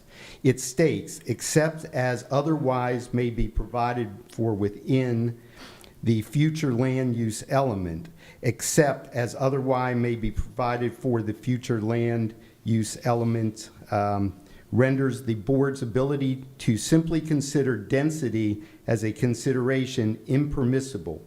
If this property were located somewhere within the mainland and had no environmental constraints, not supporting small areas plan, etc., then density could be the sole consideration per the policy. This is not the case here. FLUE policy 1.7 requires that other FLUE provisions must be considered. What are the considerations that are contained in the FLU and coastal management element? They include this property technically has a DIR4 designation. It is directive-based designation, not a residential 4. That makes it special. It immediately requires further FLUE analyzation. Numerous other comp plan policies that address both coastal high hazard areas, the South Beach especially, septic tank reliance, on-site advanced treatment that is still not considered, centralized sewer, and administrative policy number 3 that addresses compatibility must be considered. These policies will be elaborated upon the local residents that will follow me. And I also would like to say I'm a photographer and I'm out there seeing what's going on the beaches and the things that take place out there. And the community is one that has become very, very close to my heart over the last 6 years. And I would ask you not to allow this to happen. Thank you very much. Thank you. Carolyn? And after Carolyn, Susan Willamy, and then Damian Martinez. Hi, I'm Carolyn Pangborn at 127 Carmen Street, Melbourne Beach in Floridana, the Floridana community. And I wanted to thank the commissioners for listening to us today, and I wanted to thank the people, everybody that came out today to listen to this and speak on this issue. And I also wanted to state something very personal that happened to a friend of mine in Floridana Beach yesterday, who was riding her bike and was almost hit by a car because of the workers that are parking along the easement of our community. They are parking their vehicles and their trailers on the side easement because this happens a lot. It happens frequently, and if we have more people, we're going to have more workers parking along the easement. Just wanted to state that. So it was a close fatality. She wrote me about it. So it's not just the ones that are being killed; it's the close calls too. Anyway, comp plan support to deny number 2. FLUE policy 1.2 criterion C states that centralized potable water and wastewater treatment shall be available within a residential 4 plan for land use designation. The staff report accurately states that central water and sewer is approximately 5 miles away to the north, quote unquote. Criterion D was represented by the applicant's attorney at the P&Z hearing as removing the relevance of Criterion C since they are attempting to connect to the South Brevard Water Co-op. While that connection may occur, the board is not obligated in the South Beaches to allow Criterion D to override Criterion C. The staff report represents this conclusion by stating, quote, as the project's density is 4 units per acre, connection to centralized sewer and potable water could be required under criterion C, unquote. Comp plans support to deny number 3. Administration policy number 3 sets forth the quasi-judicial framework for denying compatibility. While the applicant's attorney sought to focus the P&Z's attention on the abutting properties to the north and south, she failed to address the policy's full breadth of what the board must consider about this neighborhood and the current RR1 compatibility with this neighborhood. Focusing on one's abutting neighbor to the north and south when your neighbor to the east is the Atlantic Ocean is a deliberate omission by the applicant's attorney. Having State Road A1A forever to your west and the Atlantic Ocean forever to the east makes for an unbelievable 1-acre home neighbored by 2 more dense structures to the north and south. Coupled with a 3-story view that the RR1 allows, one residence is very compatible to the entirety of the greater neighborhood that is dominated by single-family and conservation lands. Thank you. Thank you. Susan? And after Susan, Damian Martinez, and after Damian, Thomas. I'm not even going to try to pronounce your last name, Thomas, because I don't want to get yelled at. Okay, hi, I'm Susan Williamy. I live at 461 Nokomis Way in Melbourne Beach. I have something to read too, but first, can you hear me? Am I? Sure. Okay. I am a realtor. I'm a realtor in the South Beaches. And I have sold several oceanfront lots. And those that are not connected to the South Brevard Water Co-op, it's almost impossible. They are at capacity. I'm not an expert in this, but I do have experience with people trying to get connected to the water co-op who are not already connected. And my understanding as a resident of Sunnyland and as a realtor is that it's not that simple. They're saying that they can rely on it, but I'd be very surprised if they would get approved in that capacity. So, okay, moving forward. Picking up where, was it Patricia left off? Okay. Knowing that the comprehensive plan densities represent the maximum possible density, the market along the South Beaches has come to reasonably expect that the 24-year RR1 zoning would be applied to permit only a single-family home on this 0.89 to 1 acre parcel. Admin Policy 3, Criterion B, sets a very low value of just 5% material reduction in value as a basis for denying this application. As our commissioners, is it worth it to side with an applicant seeking to make more money than the RR1 will give him to allow for a quadrupling of units that might reduce the value of the abutting properties by just 5%? More importantly, Criterion C, Admin Policy number 3, is the only criterion the Board of County Commissioners needs to cite to deny this rezoning application. It states, quote, whether the proposed use is consistent with an emerging or existing pattern of surrounding development as determined through an analysis of 1, historical land use patterns, 2, actual development over the immediately preceding 3 years, 3, development approved within the past 3 years but not yet constructed, and 4, whether the proposed use would result in a material violation of relevant policies in any elements of the comprehensive plan, end quote. The emerging or existing pattern of surrounding development in the South Beaches over the past 24 years has been overwhelmingly single family.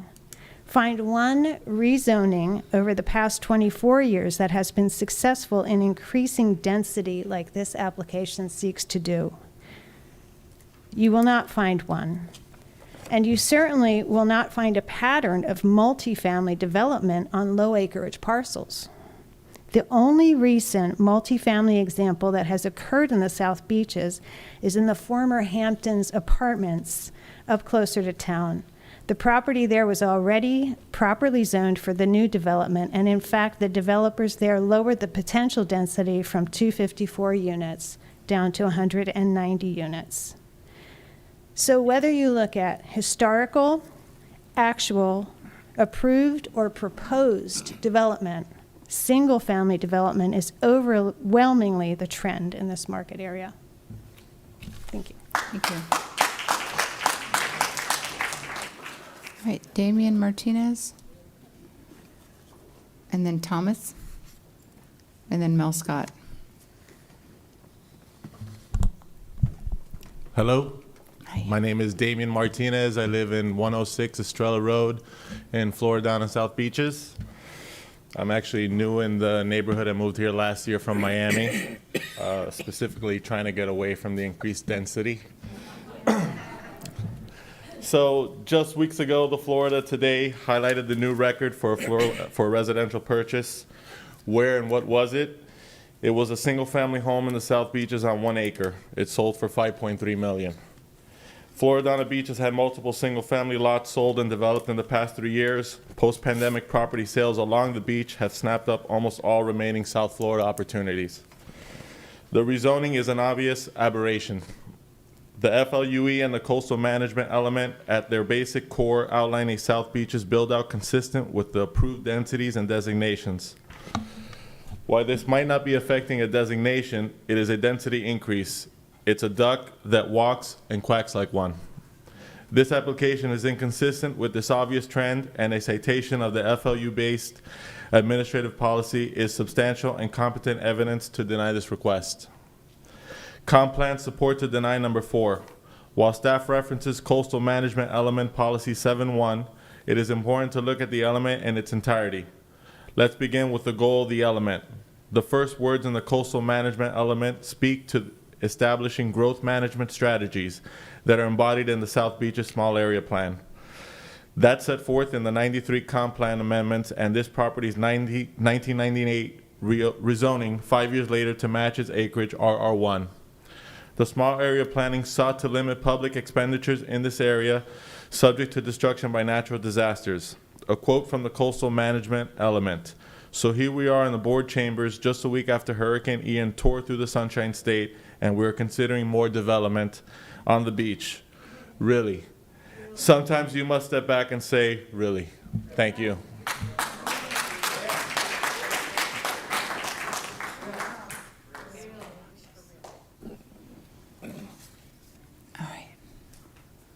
I'm going to let you attack that name there. Thank you. Madam Chair, Commissioners, and members of the board, my name is Tom Grobleski. I'm a resident and owner at 128 Delmar Street in Melbourne Beach. Objective 7 states, quote, limit densities within the coastal high hazard zone and direct development outside this area, end quote. This objective is straightforward. This objective is clear. This rezoning request is inconsistent with this objective. Pretty simple. Policies are meant to further expound upon objectives and to provide examples. Policies are not more powerful or influential than objectives. In fact, the opposite is true. Goals are rules supreme. Objectives are right behind goals. Policies are examples, but not meant to be all-encompassing or exhaustive. This is straight out of Chapter 163, Florida statutes. This is how comprehensive plans work. So the applicant's attorney can argue about whether Policy 7.1's use of the word, quote, designation, end quote, disallows its use to deny this density increase request.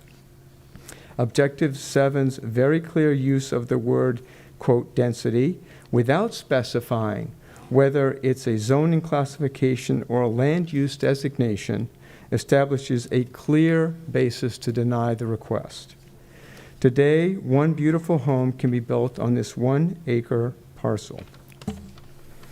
Approve the rezoning request and you approve a density increase, which is contrary to Objective 7 of the coastal management element. Policy 7.6 states, quote, "The existence of sewer, water, roadways, or other public infrastructure shall not be considered adequate rationale for an increase in zoning density or intensity within the coastal high hazard area," end quote. The applicant's attorney did just that at the P&Z meeting. This property will connect to a water co-op, install an advanced on-site septic treatment tank, and use an adequate SR A1A roadway. This policy forbids the points from being used to support the application. Why? Because this rezoning is an increase in density and possesses coastal high hazard within its boundaries. It is beachfront. This policy is also very clear, very clear. Thank you. Thank you. Mel Scott, then after Mel Scott, Sandra Sullivan, and Jack Ratterman. Madam Chair. Commissioner Tobia? Thank you, Madam Chair. With your indulgence, Mr. Scott was very kind to come to my office, and I just I didn't get time. I had a couple of follow-up questions, and I don't want them to count against his 5 minutes. So Okay. can I have a minute or two before? Sure, if you're in agreement, Mr. Scott. Sure, and I would echo that sentiment. Thank you, and I I appreciate apologize. his time. I appreciate you coming for about an hour. Yes, thank you for that. On that. So my questions are pretty simple. Was there an error made on the administrative rezoning notice sent to the applicant's property when it was downzoned to RR1? Yes. Okay. Would you like me to elaborate on what that was? I just wanted to. Yeah, yes. I'd be happy to. Okay. And you can. I just thank wanted you. to go. Were you the chief planning and zoning officer who signed the notice of administrative rezoning in November of 1998? There was a wonderful invention that occurred before the electronic signature, and that was the rubber stamp. And so, yes, that was my signature, but we did thousands, probably tens of thousands of these, and I looked at that signature, and yes, that was my rubber stamp replica of my signature. Okay. So just a couple of follow-ups, Madam Chair. On the notice, it reads 1 acre, 1 unit per acre, residential comprehensive plan designation for the property. I'd be more than willing to provide you with a copy of it if you're concerned. Since you've established the error that you made, I do have one question, and I'd be more than willing to ask you or Tad on this. If this administrative rezoning notice, which this error hadn't been made, this basic error, this inexcusable error by you or by your office or someone using a rev or stamp, and it had been approved by the board, yes, would the applicant have needed to come before this board at this time? Had you not made that error, would we be here right now? That is a great question. And I watch what you say. I may turn it over to Tad if I get the wrong answer. I'm going to watch what I say. Trust me, we're in a quasi-judicial proceeding. Yes or no? Yes, it would have occurred regardless of that.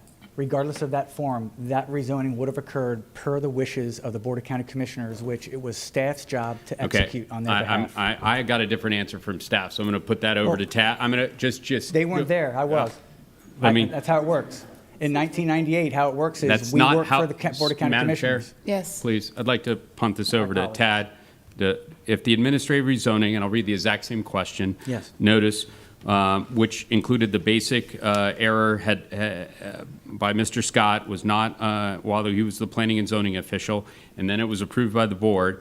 Would the applicant have needed to come before this board today? If the administrative rezoning did not happen, the applicant would not need to be here. Okay. So just we talked, and you were holding yourself up as an expert. I am. My point is, there was an error on here, and good for you for recognizing the error you made.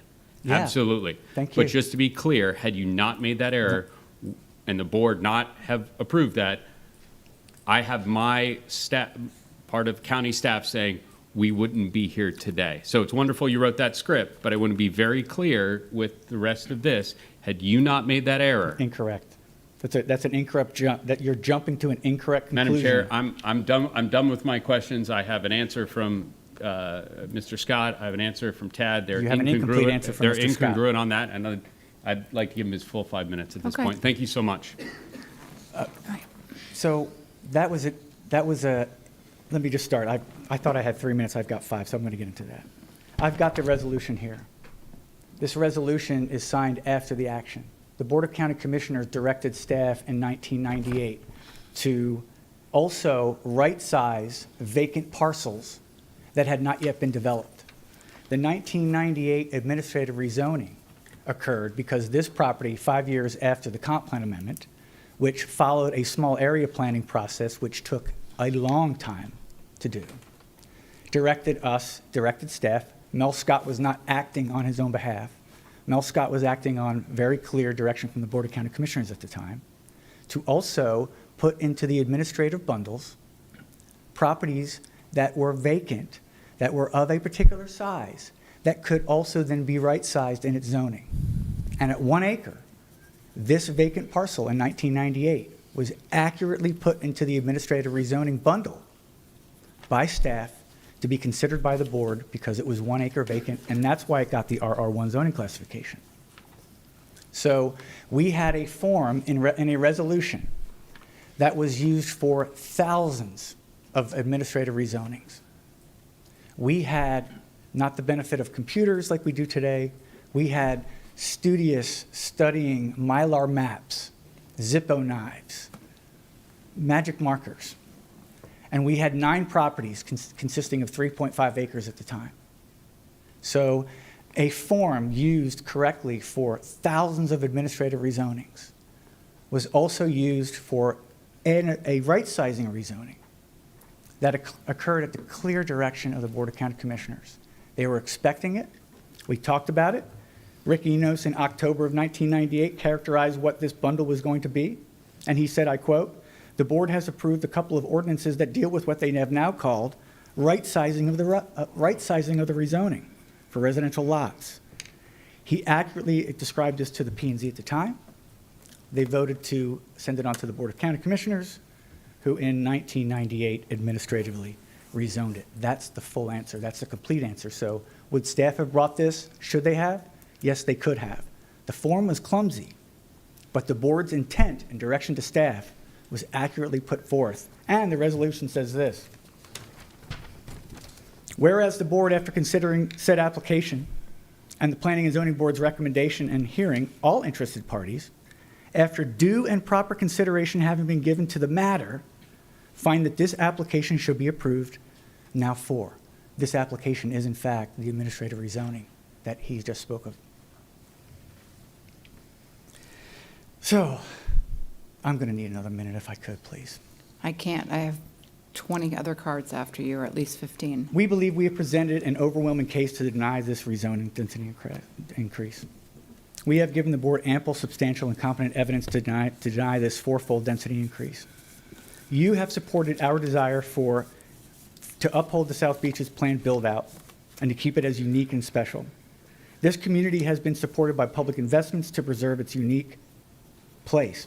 Quite frankly, this board and its predecessors are cherished by us for your quarter-century plus support of this very rich, special place of Brevard County. We have presented you with comp plan goals, objectives, and policies to base this denial upon. We have highlighted the real estate market's expectation of investment return that has gone up over time with 0 density increases. In fact, we've seen values go up even for those developers that have chosen to build less than what they have been approved for. Understand that this application really attempts to do this thing, and it's understandable. Invest $1,350 in an application fee, get a really good land use attorney, and decide to roll the dice to increase its current profit by even more. Don't ask, don't get is the motto behind this very understandable move by someone that doesn't live here. Thank you for recognizing that we have all the options available to new residents that wish to call the Space Coast home. We have downtowns, we have new towns, we have rural communities, we have bustling beachfront communities, and we have the South Beaches. All different, all special. Don't let a well-crafted, clearly implemented, and long-standing adherence to the South Beaches Small Area Plan the future land use element, and the coastal management element be eroded by even a small way by this request to just get more in a beach community that will give it so much. 8 seconds to go. Thank you. Thank you. Well, I have, you might be cross-examined, sir. Mel? You got to come back up. Yeah. I had a couple questions, too. I don't know if you want me to do those first or if you would I might prefer. be real quick if you don't mind. Okay, you're fine. Since I'm up. Mr. Scott, why wasn't your property downzoned? Great question. Given the tremendous resource that was being provided by staff in the community to execute these small area plans, the board said, let's just administratively rezone those properties that would result in an impact, meaning a density reduction and the elimination of MAR build-out potential. You referenced that I have a 2/3 of an acre RU24 parcel, but my parcel was not administratively rezoned because my comp plan designation is Res 1. I have one house, I'm stuck with one house, I put air quotes around that, and I cannot build a second house. That would be news to me. One house on 2/3 of an acre, the RU24 did not need to change because my property had accomplished what the small area plan set out to do, and that was lock in single family. Mr. Scott, couldn't you request to change your future land use to Res 2 or Res 4? I could ask, but then I would be contrary to Objective 7.1 that says you can't increase residential density designations, which a comp plan amendment proposal would be. So I would also have to change the comp plan text, not just the map. So you would agree that the man that stated earlier that this was going to start a slew of rezonings can't happen because it's Res 1 in that area for the most part? For the most part, it is Res 1. The gentleman stated a slew of rezonings. The gentleman would be correct in stating a slew potentially of applications. Okay, applications for future land use changes. Okay. Yes, that's yes, correct? Yes. Yes. And why didn't the county commission change this particular parcel from Res 4 directive to Res 1 at the same time it rezoned it, like it did back in 1993 with all the other properties? That's a great question. At the time, by having a 5-year moment of allowing the market to react to this Res 4 directive designation, the Board of County Commissioners said, we're going to right-size this property because it's vacant in 1 acre. And let the character of this community continue to build out per what we've done over the last 5 years. Let a future decision be made because going from RU24 to RR1 is a consistent move. So they chose it not necessary to change the res directive on the comp plan because on its face, the administrative rezoning was consistent. You can have a zoning less than the maximum possible on the comp plan and have those two things be consistent. Commissioner Pritchett? Thank you, ma'am. I got a couple questions for you, and just so you know, and everybody else listening, I think like an accountant. So typically, things done in the past to me are sunk. So today, you're going to have to bring to light here that we're trying to figure out what's consistent and compatible. So that's what I'm looking at moving forward. But I do have a question because you keep bringing up all the past stuff. And one thing you guys got to know, too, I don't care who makes money or doesn't make money. That's not part of this equation to me. I would love for everybody to make money in Brevard County. It would be a very good day for us. But my question is, I believe there was 9 properties that you guys decided to change these zonings with. How many actually ended up getting changed to RR1? So are you referring to the 9 acres that consisted of the directives? I believe there was 9 parcels, yes? Yeah. So how many, because I know not all of them even changed. So how many actually Yeah. changed? What was the number that actually changed to this zoning? What zoning? I apologize. I want to make sure I answer. RR1? How many properties were rezoned to RR1 administratively? Uh-huh. Because I think there was, I don't have that exact number. Have you? I don't know if you've done that research. I don't remember a lot. because I look on the map and it doesn't look like there were many. It looks like in this area I'm only seeing 4. Well, yeah, so like, there must have been a few that's that. a great question. In I'm Florida. sorry, because we're going back to past stuff, so there Sure. must have been quite a few that said no to it. No, actually, my property is a perfect example. I'm just a few properties to the But you south. didn't have to, I'm sorry, I'm just going into this because I keep getting this. No, skipped. that's Not- great. But I, No, but I look on the map and I don't. RU24 as a zoning classification remains as a relic zoning classification because they are established single-family homes. I'm just telling you, I don't see a lot of RR1s on here, just so you know. I'm just telling you, because you guys keep bringing up Understood. past, but again, I'm not going to make a decision on past. Sure. But I just wanted to mention that to you. It's important that the existing development is single-family, so when you look at those zoning classifications at RU24 that cannot realize the full potential of RU24 because there's a Res 1 on top of it, those are all single-family homes or duplex. Right, and there's also, That's why the coastal comp plan setbacks references now as existing- well as when we get this through. That's why the so- comp plan references But existing But development again, as you trends. guys come up with this and you're talking, we're not going to make an emotional decision up here. So about making money, not making money, it's really irrelevant. What you guys have to keep on topic today and whether or not this is consistent and compatible. And so that's what I'm going to be looking for. Gotcha. I'll take Okay. my picture. This is a picture of the subject property from the beach looking east this morning. That's compatible with a single-family house. All right. So is the condos there too. So Quick, that's what I have a the- question as Yes. well. So I have to ask, because obviously it was brought up that this is your signature on this, so this was done incorrectly, correct? This, The signature? the rezoning, your signature is on this document? Yes. And you The said that you- administrative rezoning was done correctly. That form is clumsy in that it references a 10.3 policy, but doesn't reflect that the board was also telling staff at the time to right-size properties that were vacant to their acreage, which Okay, fit the and were bill you for living this. there then at that time? In 1998, yes. And does this benefit your property? I don't think so. It doesn't increase your property value or benefit you in If- any way? If taking away density benefited my property, I don't see how that would work. I don't think so, no. So you wouldn't think that a Res 1 is more valuable than a Res 2-4, at least to somebody living next door or close by? Well, let me say it this way.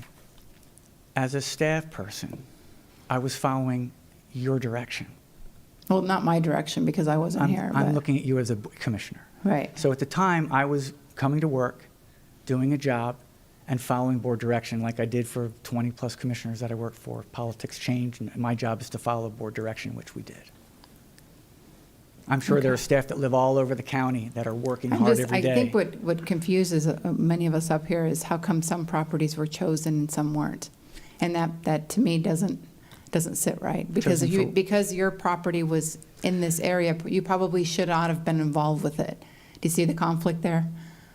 Or do you see the perception of conflict, which, as you know, and being in government and being up here, we deal with it all the time. Yeah, so I've always been very proud of where I've lived, and I was told to do a job, and I'm very proud of the job that I did at that time, and we do things as public servants at the direction of the Board of County Commissioners, and this was no different for me. Okay, does anybody else have any questions?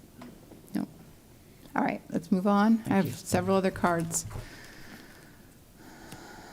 And thank you for raising your hand to cross-examine, because I would have missed it. Ms. Sullivan, and after Sandra Sullivan, Jack Ratterman, and then Steve Mabus?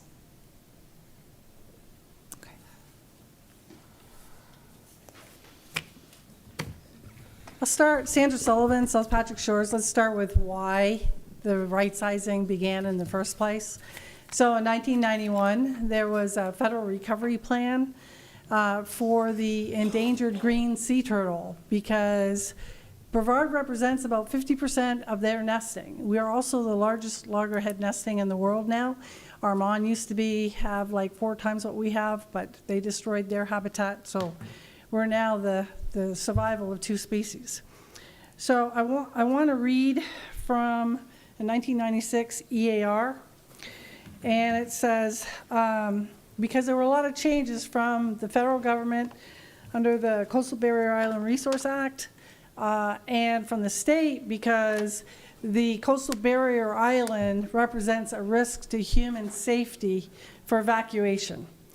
And so the county continues, this is from the 1996 EAR, continues to enforce regulations which serve to limit densities within the high hazard zone and direct development outside these areas. The state mandated, okay? So let me just fast forward here a little bit. The comprehensive planning process has been successfully utilized to limit and reduce densities within the coastal high hazard zones. In the South Beaches, densities have been reduced from 4, 6, 8, and 10 dwelling units per acre to 1 and 2 dwelling units per acre. So, and then it goes on, this as the objection and supporting policy should be maintained with the exception of 7.5, which mandates the adoption of post-disaster redevelopment plan to limit redevelopment density. So that we just had Hurricane Ian. We just had another barrier island substantially damaged. We know from our comprehensive plan that a Category 3 breaches the dunes. We have a deficiency in Brevard County, and this is per state statute 163.3. The rest of it, I've emailed you guys a million times about it, that you have to provide as a county 16 hours. I provided you the documentations that we are not at 16 hours for evacuation of the barrier islands. Okay, I want to read this.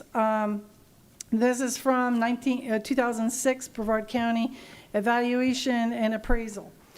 Brevard County has historically been responsive to the concern of increasing densities in the coastal high hazard while being sensitive to property right issues. For example, the density rollbacks in the South Beaches area during the 90s were largely based on the county's recognition that evacuation capabilities needed to be considered when evaluating development allowances. As such, the South Beaches density reductions were principally implemented for properties that were undeveloped at the time.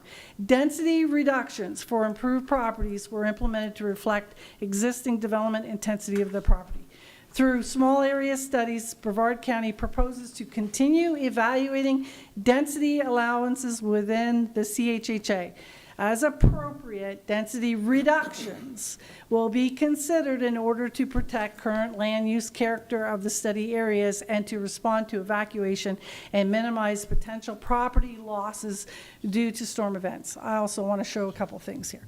This, as you know, is a property. Is a couple buildings away from the Archie Carr state lands. It's in the Archie Carr area. And this is sea turtle nesting. And since 2019, you can see that the endangered green sea turtles have decreased significantly by half in nesting. Brevard represents 50% of green sea turtle nesting in the state. And then we go to a scientific study done by Stella Marr. This came out last year. There's a couple newspaper articles on it. And it says, the lighting data collected, according to Chelberg, the big difference this year and last year was lighting environment. It's shocking to find out that it's much brighter.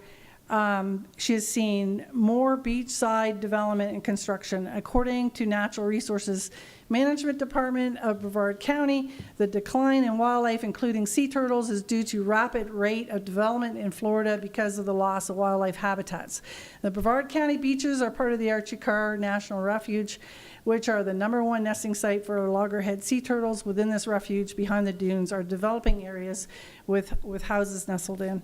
I have these to hand out, and I would urge you guys, for public safety, to not increase density and respect that this represents a risk to the residents. All right. Jack Ratterman, and then Steve Mabus, and then James McGrath. Good evening. My name is Jack Ratterman. I live at 568 East Hall Road, North Merritt Island. I'm here representing the North Merritt Island HOA. We're the largest and oldest homeowners association in the county. And the reason I'm here is that we face many of the same problems that they do, increased density and overdevelopment. And not to reiterate some of the things that they've already talked about, I would say administrative policy number 3, and especially number 4, the character of the neighborhood. Says administrative policy 4, character of the neighborhood or area shall be a factor in considering whether this zoning is denied or accepted. Must not adversely affect the established president of the neighborhood, meaning intensity of traffic, volume, type of vehicles, and commercial levels. And then, just in case, if somebody, sometimes at the end, people use the Burt Harris Act. If the commission doesn't do this, then the party's going to sue and they'll get it anyway. So I'd like to address that. Looking at the letter of May 21st, 2018 from Mary Spear, who wrote the letter for the Sierra Club. Turning to the idea of property owners might sue Brevard County under the Burt Harris Private Property Rights Protection Act of 1995. The county attorney's office has a list of the Burt Harris claims dating back to 2001. I don't know if there's been any more since 2018. This reality check identifies 7 claims of the 7 claims, 5 of which were dismissed and denied, 1 accurately resolved, and 1 settled for $160,000. So in short, the county lost only $160,000 to plaintiffs during 21 years because of Burt Harris. While protecting the county from the greed of overdevelopment, the pressure of rezoning and overdevelopment, this unique culture and our beloved community has been preserved and leaving a legacy that will positively affect future generations. So I respectfully ask you that you deny this. Surely you watch TV at night and you see all those folks over there at Fort Myers. When you're living 2 feet above sea level, what do you expect? And this is the same thing. Maybe Cocoa Beach and the Satellite are a little bit more. But, you know, by the grace of God, we haven't been hit. But if it does, we're going to be on that national news. I wonder how many people in that city government over there are wondering, why did they approve my little development or my business so close to the beach? So, again, I ask you to deny this zoning. Thank you. Thank you. Steve? And then James McGrath, and then Paul Moran, or Moran? Moran. Okay.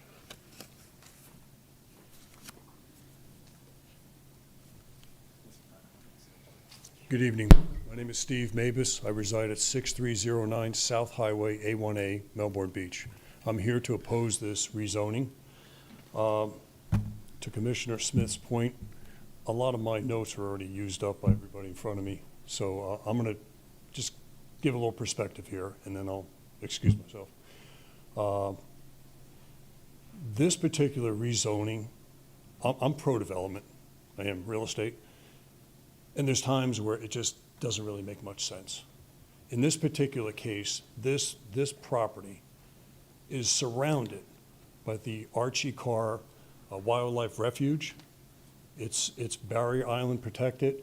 There's the Lagoon Project, so Save the Lagoon Project, that's take $400 million.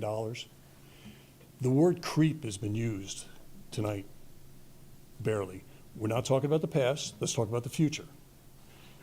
Little incremental changes will add up. This density will build up. And when it's building up, it's going to cause problems to our infrastructure. You can't deny the traffic. I'm sorry, Commissioner Tobias, I don't have stats with me. I know you look very technical. Traffic is becoming a problem already. It's going to increase. The South Brevard Water Co-op is having water management problems already. Increasing density, little increments at a time, is going to lead to bigger problems for everybody down the road. The last planning and zoning meeting, one of the gentlemen who was a rescue person voted no, because he knew density is going to lead to problems when we get hit with severe weather. We're just going to be adding to this problem if these little zoning density increases are allowed. And they should not be allowed in the center, almost the bullseye of protected land for wildlife and all. It's common sense. This is not the right zoning decision for this particular property. Thank you very much. I'm sorry. I'm sorry. This is a petition with 50 more signatures than all the people here and all the phone calls and emails you all received. I emailed these to the commissioners today. I apologize for the lateness, but I'd like to submit a hard copy to someone. Okay, you can give it to our clerk. Thank you She can very get much. part of the record. Thank you. James McGrath?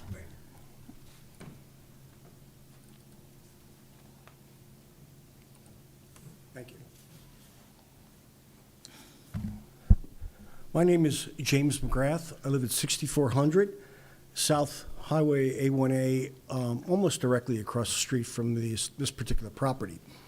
I'm within that 500-foot range. I am requesting disapproval from rezoning of R1 to RU2-4 for the following reasons. Okay, during the planning and zoning meeting, which I attended, this particular issue came up, and I'm going to go ahead and read it. It's Public Facilities and Services Requirements Policy 1.2. Minimum public facilities and services requirements should increase as residential density allowances become higher. The following criteria shall serve as guidelines for approving new residential land use designations. Specifically, in criteria C, which the Planning and Zoning Board brought up, in residential 30 directive, residential 15, residential 10, 6, and 4, centralized potable water and wastewater treatment shall be available, concurrent with the impact of the development. Now, the planning comments, as you can see right here, specifically stated that the Planning and Zoning Board, as the project's density is 4 units per acre, connection to centralized sewer and potable water could be required under criteria C. Site is approximately unimproved and not connected to utilities. Central water and sewer is approximately 5 miles to the north. I'll get into that in a minute. I was there at the planning board, and they specifically relied very, very heavily on the owner's representative statements that public water was available from the South Beach Water Co-op. They stated that they were in communication with the South Beach Water Co-op and received an estimate from the South Beach Water Co-op that they would receive public water. They did not communicate this with the South Beach Water Co-op, but relied on the South Beach Water Co-op's contractor, Accurate Utilities, representative statements, not the board. I had a meeting with the chairman of the board of the South Beach Water Commission on 10/3/2022, discussed the water availability of this particular project. His name is Mr. Stephen Petrovitz. He stated that the first time he's ever even heard about supplying water to 6345 was on September 26th. That's 2 weeks after the Planning and Zoning Board met. And this was when a resident of the South Beaches was inquiring about the subject property. Again, Mr. Petrovitz stated to me that they have never received a formal request for water from the owner's representatives in the form of an application. He also stated to me they are limited by law to 42 million gallons per year of well water from the aquifer, from the Florida Rural Water Authority. They currently have 500 customers, and they are concerned, very concerned, about reaching limitations for their primary customers, which currently the owners are really Sunnyland subdivision. He stated to me that even on just looking at this, that they would have to do a 2-month study just to see if they could even supply water, because the margin is very, very slim. Currently, right now, they're concerned about the empty lots that they have at Sunnyland. They have to fulfill that capacity first. They're thinking of, in fact, I received an email yesterday from Mr. Petrovitz that they are looking at cutting off any further development of the north of Sunnyland subdivision for public water. Okay.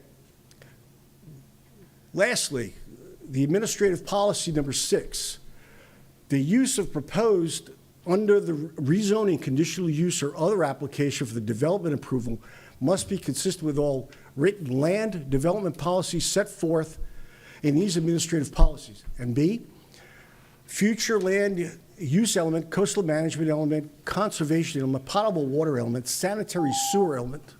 Thank you. Thank you. Paul Moran. Paul. And after Paul, Joan Vaughn. And then Ronald Cobb. Anyway, good evening, Commissioners. My name's Paul Moran of 6340 South Highway A1A. I've sent letters to all 4, and I also, John has already disclosed that I did have a 20-minute conversation with him. We're not hearing him very well. Hello? Okay. Anyway, my wife and I own the 2 acres that are abutting across the street from this subject property. And I've looked at this property for 9 years, and I can tell you that there's no financial hardship in why this property wasn't developed. And I know you don't want to get into price, but the asking price for this property was always 20 to 40% over market price. The guy bought it, and 2 weeks on, he tried to sell it for 40% more. I would have bought it myself if it was a real good deal. Because I have 2 acres. I do not have direct ocean access where I am, but I looked at this, and it would be a perfect bolt-on property for me. He's always asked too much money for it, frankly. In addition to it, he's bought the property. He knew it was an RR1. The condos were there 24 years before he even saw this property. So there is no hardship. He knew what he was buying, or should have known what he was buying at that point in time. And we already discussed that properties to the south of Gull House have sold recently, larger lots for significantly less money than he was asking for it. So moving on. Administrative policies for future land use, section D, whether the proposed would result in material violation of relevant policies in any elements of the comprehensive plan. I think that has been answered clearly, yes. Number 2, comprehensive plan. We've talked about that, limiting densities within the coastal high hazard areas in direct development. Outside the area, this is right on the beach. And the next point I have is I'm not sure how the board can rationalize increasing zoning densities. I know we've got some technicalities, but when you have 1 lot or 1 residence going to potential 4, as this allows, there's 3 additional, potentially. Just within the last year, the state paid $4.6 million for 3.5 acres right down the road from this to take it off the market from development, from take it out of private hands and put it into public conservation. You know, it just doesn't make sense. The state's spending $4.6 million to take stuff off the market, and this request is asking to put more units on the market in the same amount of space. And then lastly, there's a Brevard zoning section, 624204. If there's conflicting regulations, in case of direct conflict between any provisions or any part of provision that of any other applicable federal, state, or county law, rule, code, or regulation, the more restrictive provision shall apply. So hopefully when you're making your decisions, you keep consistency within the objective 7 in mind. And I know John has been quoted before on this. Limit the densities within the high coastal areas. And the board has consistently upheld that for the last 20 years. Thank you. Thank you. Joan Vaughn, and then Ronald Cobb, and then Mike Seago. Is that right? I'm Joan Vaughn from 265 Pelican Drive, and I've been a resident for 40 years in the South Beaches. I had a very lengthy letter to read. I sent it to all the county commissioners. I'm not going to read it. It's all been covered. I just want to say that the South Beaches, where we live on that fragile barrier island, is a treasure. And yes, this would just chip away at it, because if one person gets to change that density and changes that zoning, it's just going to keep going and going and going. We have something so special there. It's so special. And thank you, Kurt Smith, for trying to save the Indian River Lagoon and standing up for what was right. I appreciate that. Thank you so much.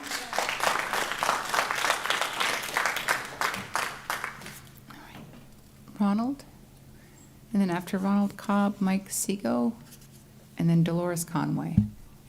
Commissioners, my name is Ronald Cobb. I live at 450 Ross Avenue in South Melbourne Beach. For 30 years, I've lived in the South Beaches, and for 20 of those years, I was deputy chief for the South Beaches Fire and Rescue. We responded out of 64 and 65 stations, and we responded to everything from structure fires to car accidents to gunshot wounds to beaches who had whales on them. I know what it's like to respond to emergency in the South Beaches. I know what it's like to coordinate evacuations on A1A, on that very small 2-lane highway that runs from the Atlantic south of Vero Beach. It's the only road that we have. We don't have any alternate roads for evacuations. It's our only artery, and everything we can do to keep it from getting blocked is a plus for the community. Now, what I've heard today is that the only reason why we want to change this zoning is because if we don't, this land will never sell. And I don't think that you believe that. Everything in Brevard is selling. And this land is going to sell because the lots, as was mentioned before, 2 lots south of the Gull House, both of those sold, one for $1 million, a little over $1 million, and one for $1,350,000. This investor wants you to change the zoning so that he can sell his lot for $1,500,000. And that's fine. I mean, he should make as much money as he wants to, but not if it impacts others. And everyone here tonight is telling you what the impact is going to be. And it's very true. I mean, anyone who wants to make money off the South Beaches can do that, but we have to make sure that we don't impact public safety when we do that. And what I heard tonight is that the impact is going to be very small. Well, there's no impact that's too small for public safety. So I'm asking you to represent us on this, to deny this zoning. Basically, I know you don't want to hear this, but it's a matter of greed versus public safety. And every commissioner I've ever worked with has always chosen public safety over anything. And that's the situation here tonight. So please don't allow this. Support us, support Brevard, support the South Beaches, and support all the things that are so special to Brevard, like the South Beaches. And there's a lot of them in this county that makes this county special. Thank you so much. Mike Seago. Mike Sago. Sago, I'm sorry. I just want to save some time, and I just want to say that I oppose the rezoning. Okay. Thank you, Mike. Dolores Conway. After Dolores, we have Brian Hennessy, and then Robert.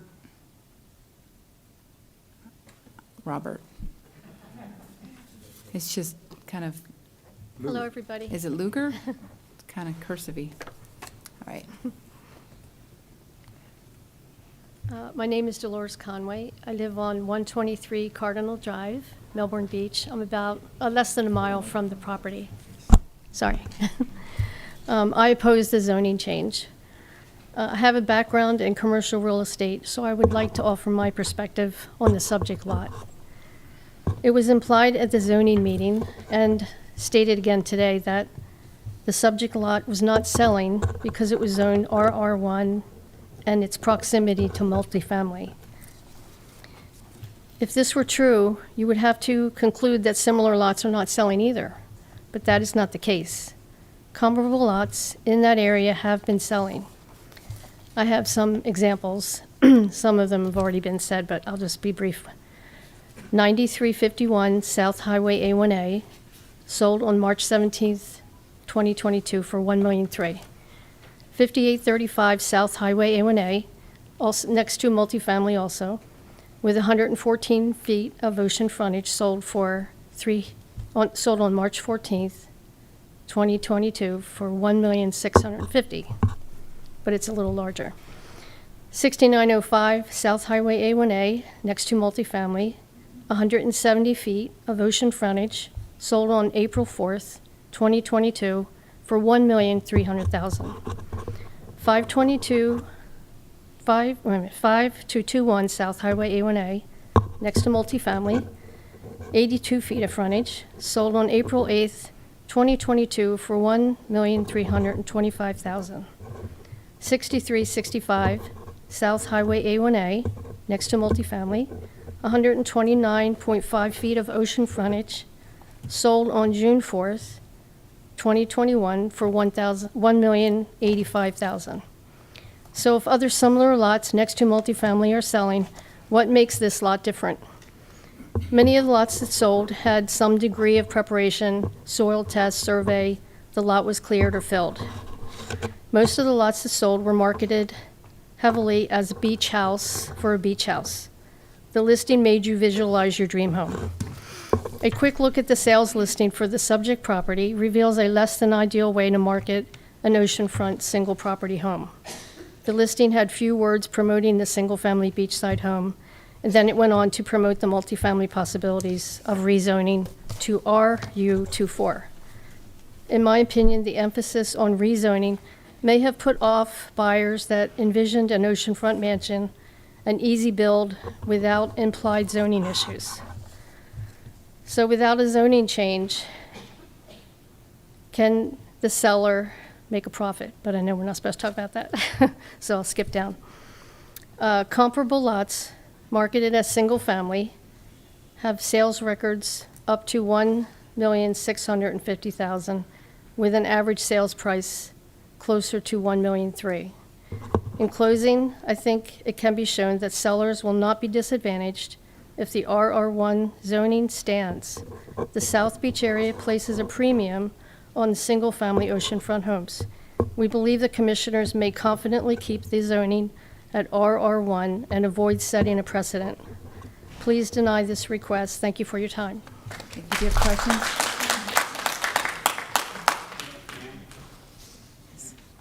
Sorry, you were a little quick and I couldn't type as fast. I apologize. I didn't have that list ahead of time. Oh. So I only got 3 of them down.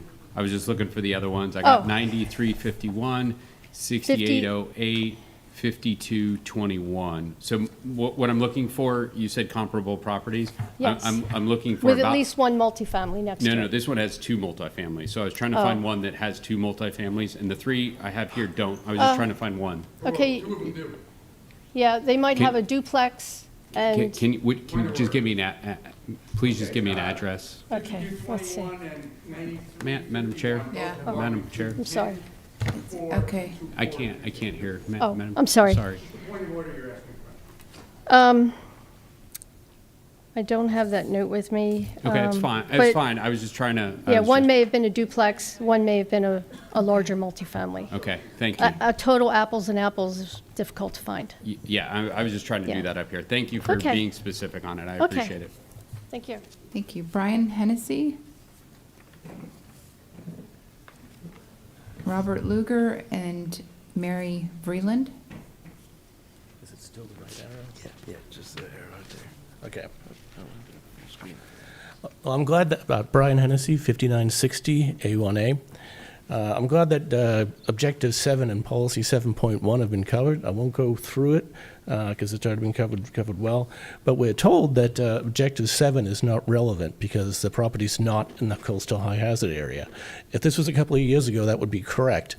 It is in the coastal high hazard area. But in Policy 6.1 of the coastal management element, it says that the county shall designate coastal high hazard areas established by, it's called a SLOSH computerized storm model that's provided by the National Hurricane Center. And that model is updated on a regular basis. The previous model had the coastal high hazard area ending at the dunes.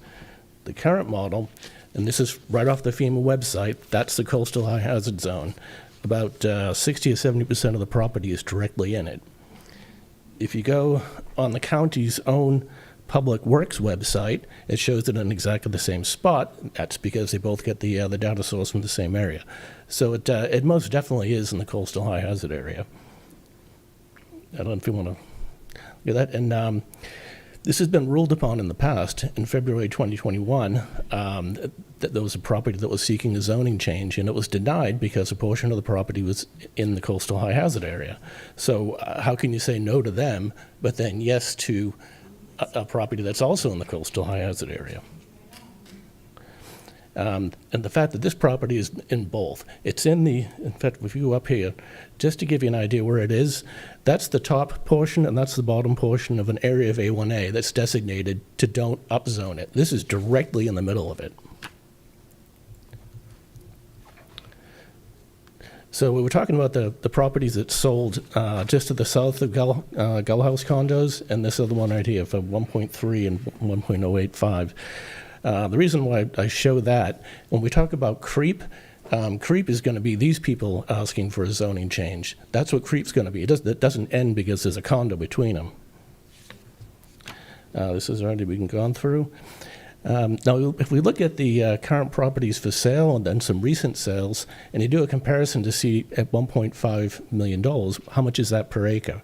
Well, there's currently a sale that just listed this week that's at $2.4 million an acre.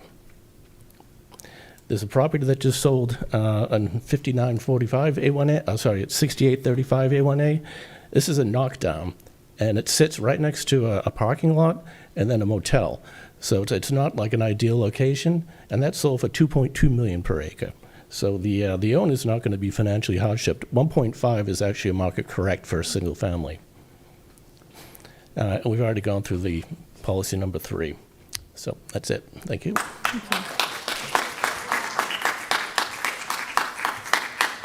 Okay.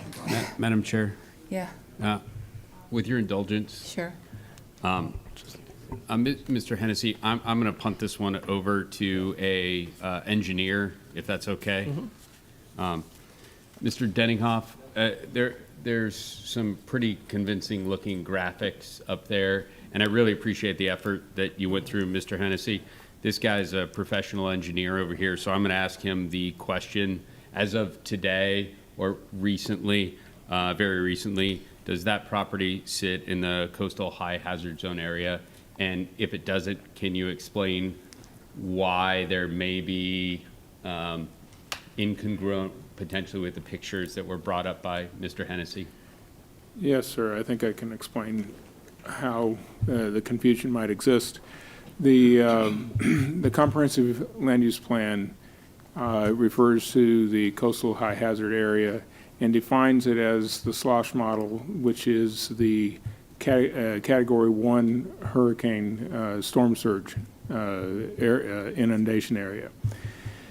The map that Mr. Hennessy is referring to, both on the county Public Works website and the FEMA maps, is the area which is the VE zone, which is an area that is inundated during the 100-year flood elevation as a result of which comes from the studies that FEMA performs.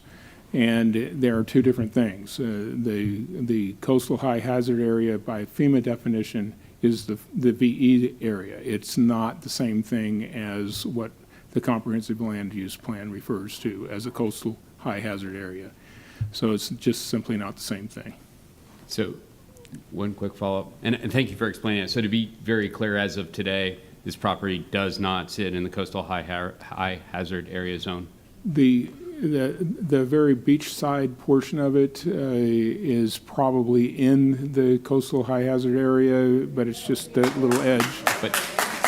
Hey, can we have some order, please? I'm sorry. Please. When Can you you repeat take that? when you take into account the setbacks, let me be very yes, clear. that is not in Yes. it, but we really need a survey that would show where that area is, and we do not have that. All right. Okay. Robert Luger, I think. Mary Vreeland. And after Mary, Mark Chances. And then Tracy Warren. Good evening. I'm Mary Vreeland. I live at 5593 Cordgrass Lane in Melbourne Beach. I've owned property there for about 25 years, and I'm really opposed to a change of zoning classification of this property, and I'm asking you to please vote against it. I don't really have that much more to add. That has been elegantly said by all of my neighbors, but I really hope that you will hear what everybody said and vote no. Thank you.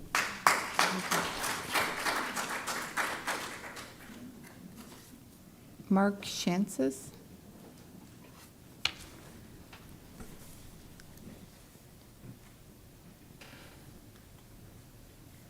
Oh, boy. All right, so.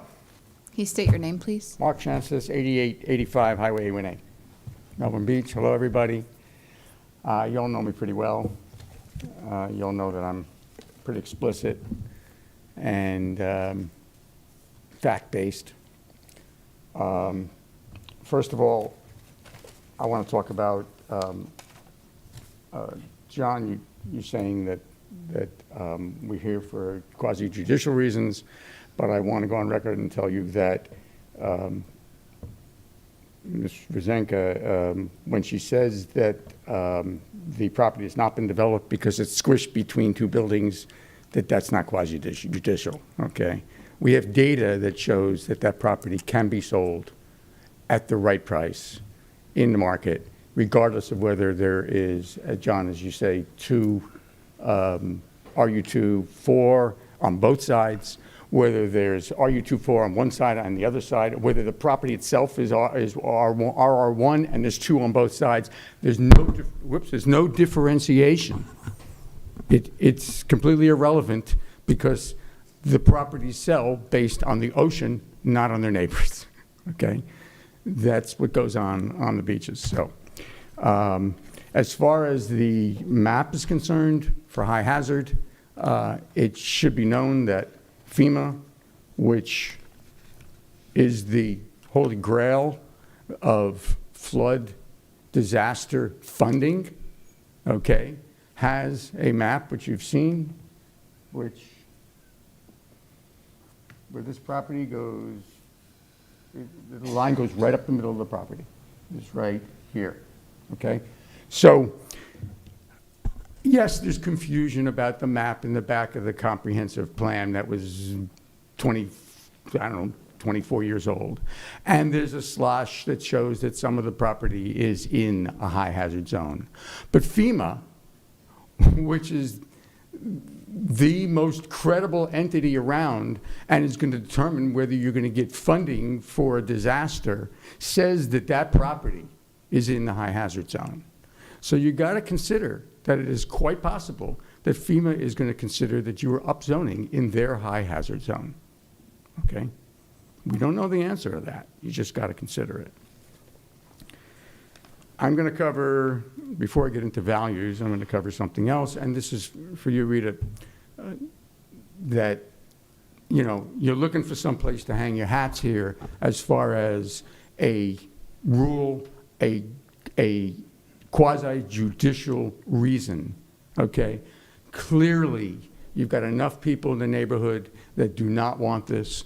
Clearly, you've got turtle considerations. Clearly, you've got all kinds of other considerations, sewerage, evacuation, which converts into, on a marginal basis, people, unfortunately, that could die if they cannot evacuate, because the South Causeway, which is an Indian River Causeway, closes very quickly because it floods out. So there's only one way to go when we evacuate, okay?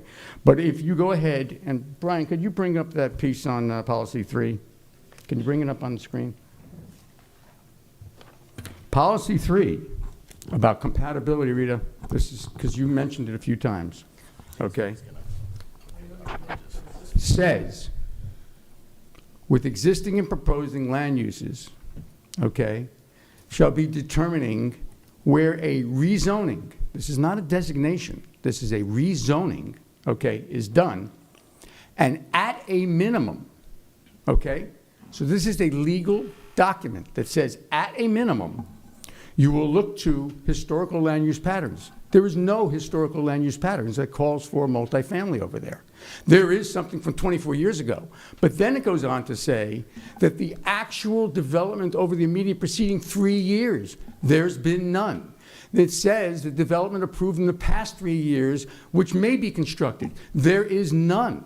Okay, so from a legal standpoint, this violates Policy 3C, 1, 2, and 3, okay?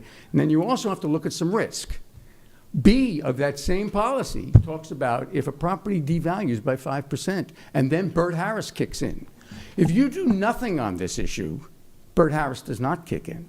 If you make a decision, Governor DeSantis' decision in 2021, last year, to make Bert Harris extend to additional rezonings that governments make will take effect, and then you will have liability. Do not make a decision which will create liability that you do not have right now. Tracy Warren, and then Michael Giancarlo. Do you want to see the data on the question you asked? Would you like to, can you read Thank off you, the Mark. time? And John, do you want to see it? You asked the question. Would you like to see the answer? How about if I put it right here for you? Okay. Your public comment time is done, and we have to respect everybody else. Does he want? Okay, maybe you can talk to him after the meeting, but Well, it's relevant to the meeting because he asked a question and went on the record. thank you. Okay. Tracy is gone. Michael Giancarlo, and then Clayton Bennett.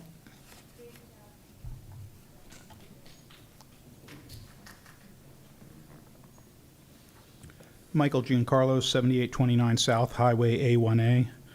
I'm opposed to the zoning change, and I just want to give you a real-life experience with my real-life experience with CREEP. First of all, I want to say thank you for your service. I say so because I've lived on South Beach just for a short amount of time, only 3 years. I retired with my wife from New Jersey, where I was a business owner. My wife and I were business owners. And on the side, I was a Republican councilman, and later I was council president for 6 years, which is sort of like the vice mayor. And then later I was the planning board president, board of adjustment / planning zoning board president for the town for about 12 years. The town's name was Hillsdale, and it's not as large as your representation, but it had about 10,000 people. So I've seen firsthand how the sausage of government is made. And I know through experience that there's not a lot of accidents in politics. In my town of Hillsdale, strangely, we were able to keep it a one-party town for roughly 20 years, even though it was a sea of the other party, because we're in Bergen County. It was up in the northeast corner. And we were because we were the strange Republicans that embraced environmental issues but remained fiscally conservative. And we embraced things and people like this, and we basically had a 70 and 80% of the vote at the time.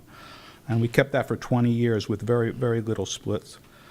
And we emphasized the preservation of the neighborhoods, and he emphasized environmental issues.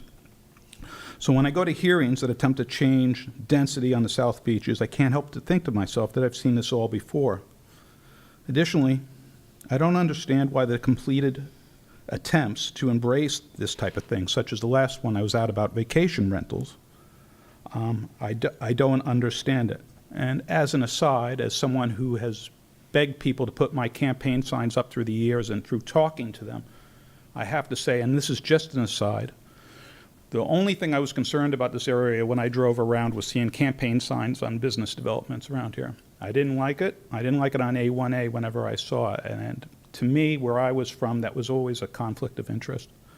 But that said, that's just an aside. In my former county, it started as a few politicians who embraced developers and green-lighted zoning changes that favored high density.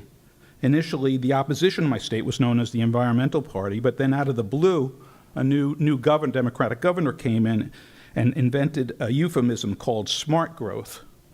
And smart growth was a nefarious little thing that basically green-lighted high-density housing, something called COA, and every development, high-density development, basically that had a low-income component, no matter how small or inconsequential, became an inherently beneficial use. So it was green-lighted. So boards like you, in the stroke of a pen, lost about 80% of their power, and people in Trenton, which was the town in New Jersey, basically told towns like Hillsdale what kind of zoning they were going to have. So a lot of times by setting a precedent, by changing zonings on things like this, you set a precedent for, you are dependent upon the next, you're only as good as the next governor that comes in here. Good-intentioned people, I watched good-intentioned people like you be swept away virtually overnight. You either join the club or you are, and join the smart club growth, or you're swept away. And that's a really strong allegiance between developers, fair share advocates, which is COA units, and politicians. And that's too strong for people like you because there's just too much money involved. This is not an NIMBY argument. This is a change of zoning, which is a significant threshold to reach. I'm quite sure it will have implications well beyond the negligible impact the applicant is inferring, and ramifications for all of us going forward. Please deny this zoning permit and support your constituents. Thank you.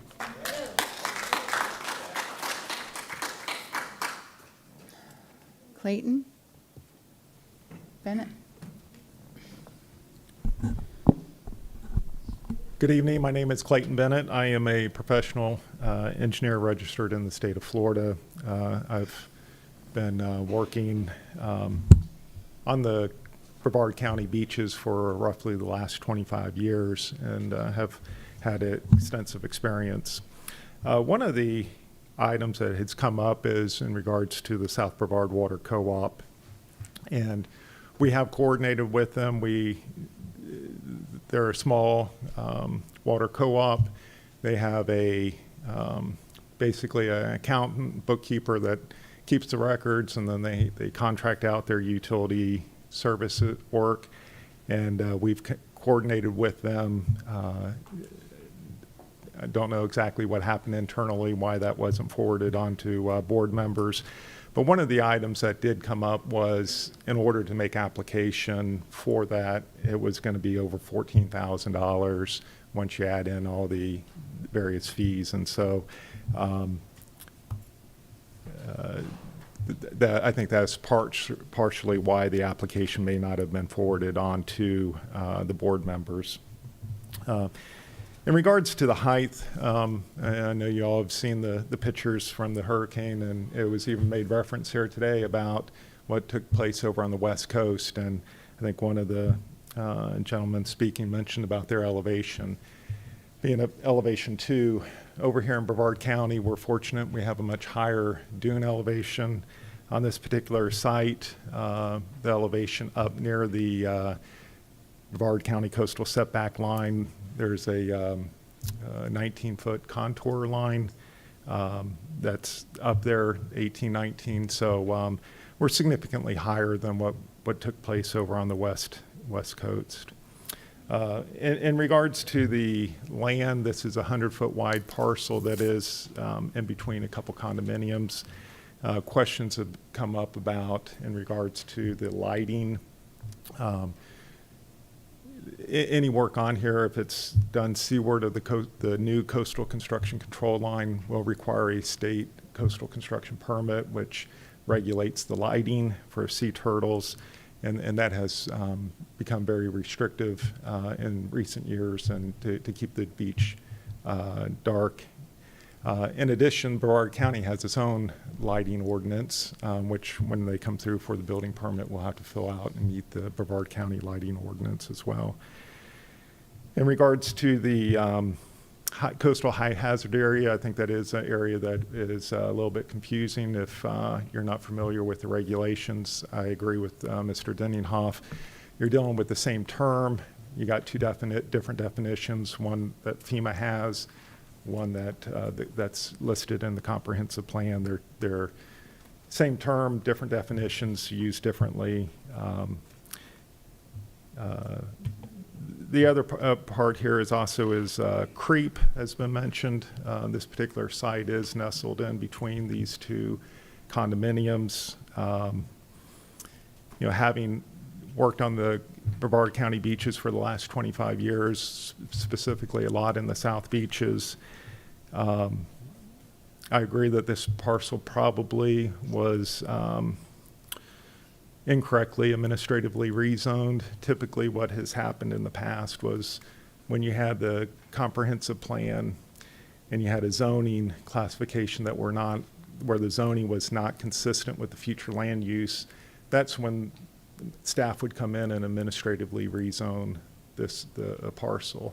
In this particular case, you had a RU24 with a Res 4, which was consistent, and there was no reason for staff to come in and administratively rezone that because you already had a consistent classification. Septic has been brought up. This isn't a septic septic overlay area. NSF 245 system or better would be required for this to treat so that the water is clean and properly treated. Again, we're not at site plan area here, so talking about specifics as far as the on-site sewer or water, we'll address those criteria when the project comes in for development. Thank you. Thank you. Ms. Rezanka.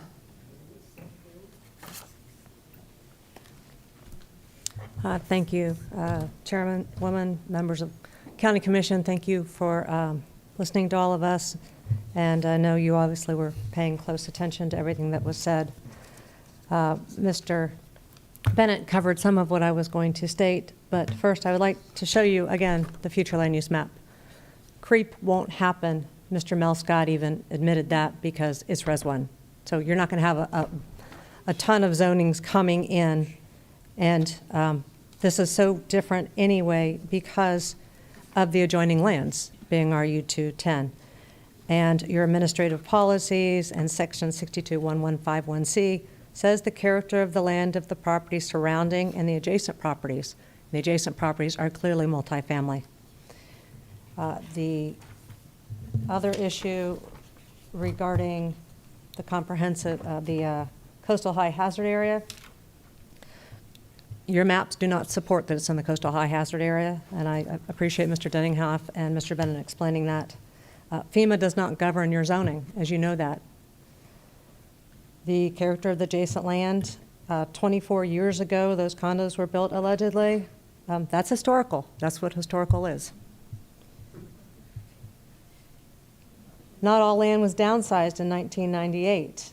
Case in point, you have the map. There is a ton of RU24 along the beach side. And there's a case out of Volusia County that actually said that type of administrative zoning is spot zoning. And I know because I argued it. So it was done wrong back then. There's absolutely no evidence that complies with the burdens of Snyder that you've heard tonight.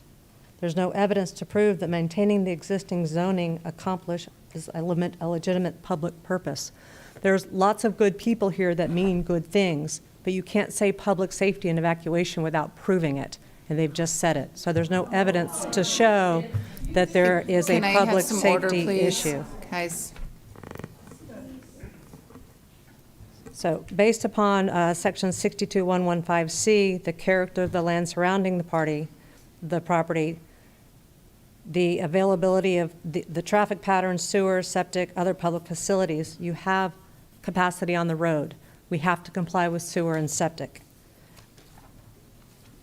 The compatibility of the proposed zoning classification on the conditional use. This isn't a conditional use. As to your administrative plan, your comp plan, those are all to be considered by you. You consider them and you weigh them. You don't have to have every one of them. So that they are factors in making your determination. There's no proof of a material reduction. There are historical land patterns. There's no violation of relevant comprehensive plan policies. The character of the neighborhood is not going to materially affected by traffic, trip generation, or commercial activity. There's no impact on the transportation facilities. This, as shown, is consistent with your land development code and is consistent with your comprehensive plan. And this will not substantially aggravate drainage problems on surrounding property or significant adverse unmitigable impacts on wetlands, water bodies, or habitats. With that, I would request that you approve the rezoning from to RU24 from RR1, as this is consistent with the area. It will not cause creep, and we have met our burden and our standard. Thank you. Do you guys have any questions? All right. You have any questions for staff? I have a question. I guess I'm curious on the history. Now, am I understanding that this at one time was Res 4 with RU 2-4 zoning? Yes, ma'am. So it was administratively rezoned to Res 1? Correct. In 1998. And was that an error? So it was, I would say it was an unnecessary action by the Board of County Commissioners at that time, because when you look at the policies for administrative rezoning, it specifically says that you should administratively rezone properties that are inconsistent with the land use. So was that an error of the county commission or an error of staff? I don't know. I wasn't part of that. I wouldn't be able to say. It was presented to the board took action on it.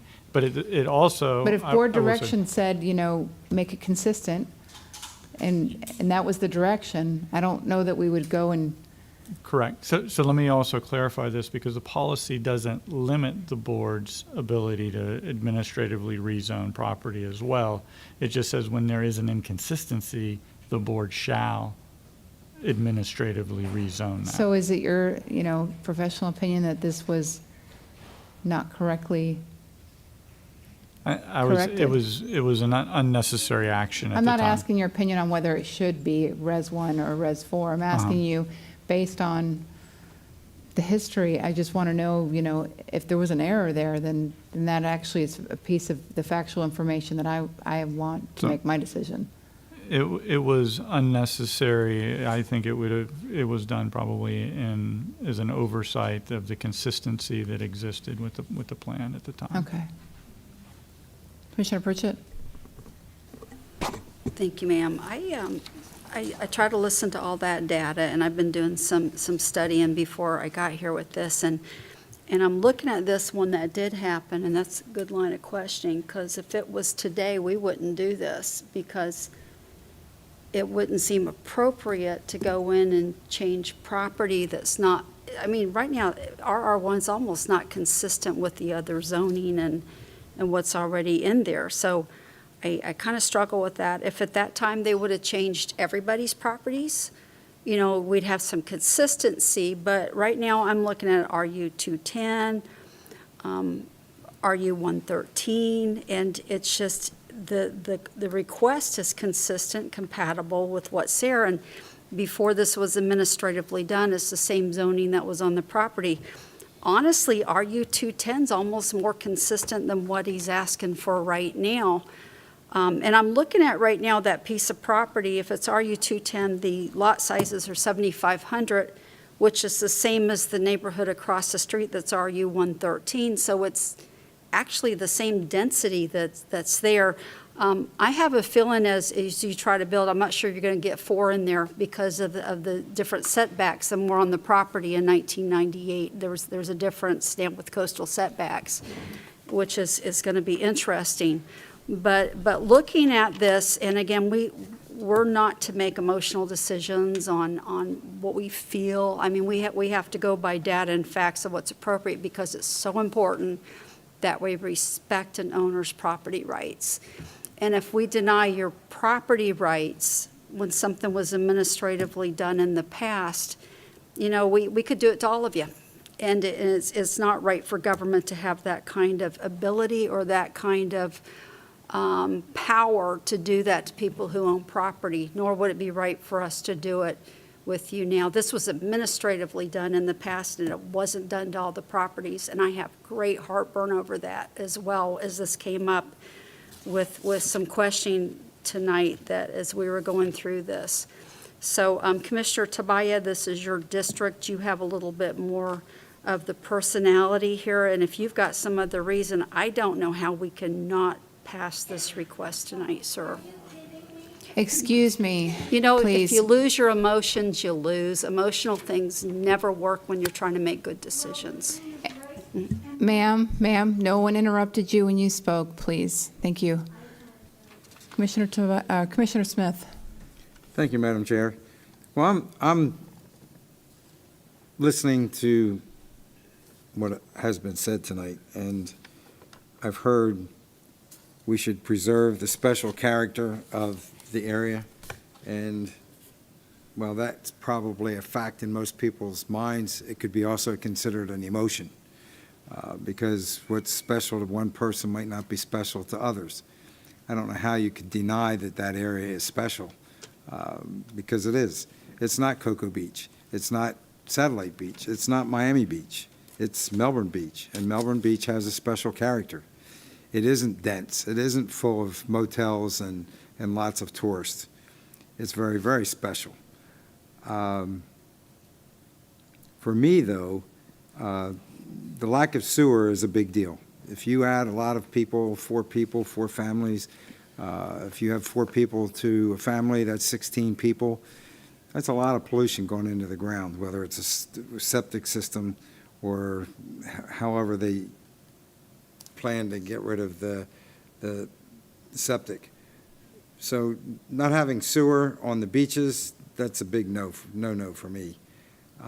So just looking at facts, I don't see a reason based in fact to compel the county to change the rezoning being asked for by the applicant.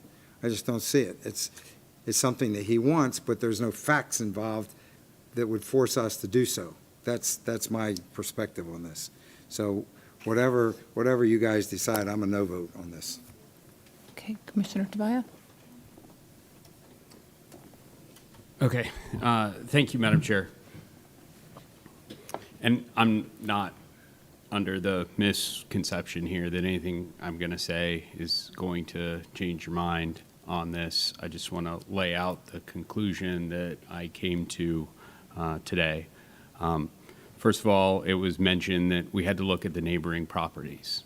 So I did look at the neighboring properties. One property to the south had 15 on a similar piece of land, an acre, and the one to the north had 11, or vice versa. Either way, units per acre, there are more than 4 times.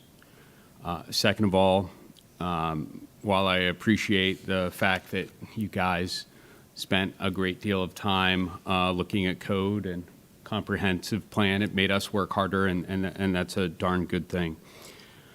But there was a lot of talk on future land use, and it's very important. But future land use is not being changed here. So all of the stuff that we dealt with was if we are going to change it. By the way, we did change future land use a couple agenda items previous, but this one doesn't require it.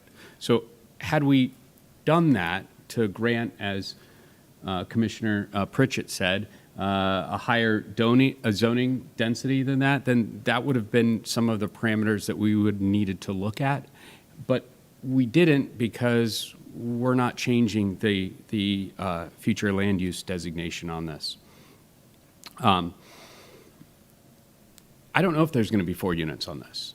There's still a bunch of hoops that must be gone through before that takes place. And I'll give you some. Parking, ingress, egress, National Fire Protection Association requirements, stormwater drainage, height requirements, zoning breezeway, coastal construction setback requirements, sewer and septic, and water connection. So I don't know how that's going to end up. I'm not an engineer, but that is something that goes through an equation that and a determination whether or not that'll happen. And I don't have an answer for you on that. I know should this pass, there'll be no more than 4, but I can't speak to that. But here's what it basically comes down to.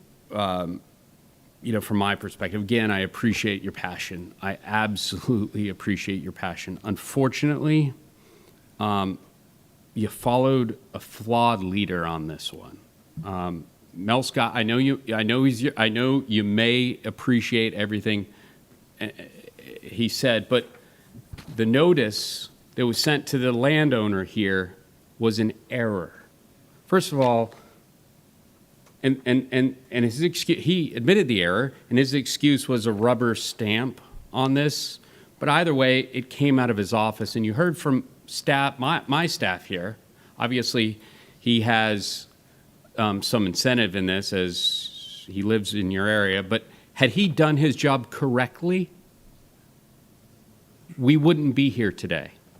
And again, I'm not under the. I just want you to understand.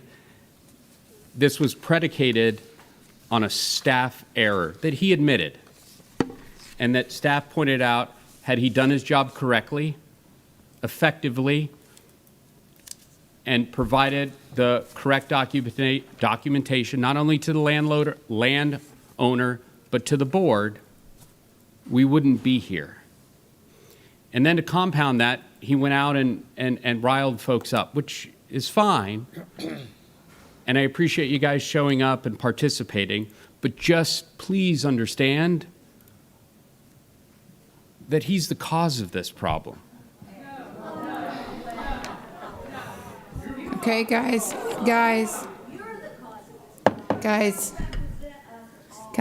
please.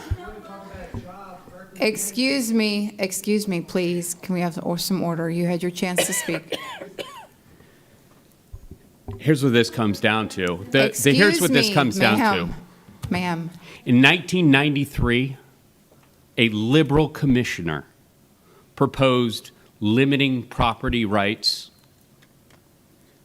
and it passed.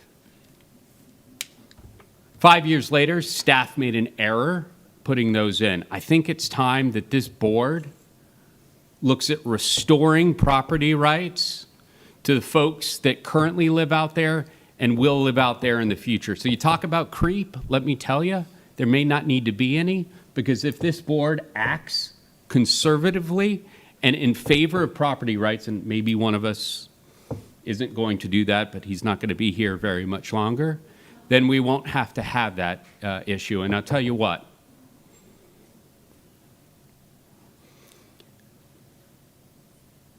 I look forward to seeing you guys out here again, because I appreciate your participation on that and your time, and I greatly respect all of your opinions.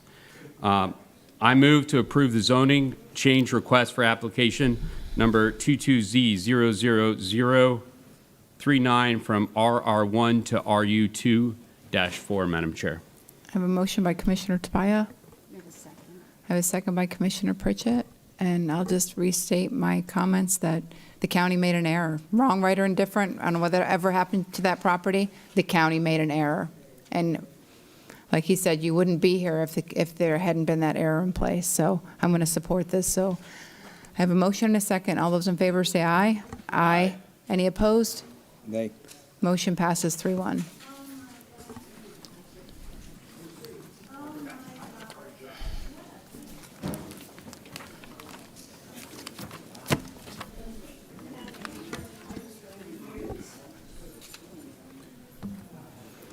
right, item H7. Madam Chair, item H7 is a public hearing regarding amendments to Section 62, 1844, Brevard County Code of Ordinance criteria for tiny Excuse, house. can you wait a second, just Sure. because, yeah. Sorry, I should have.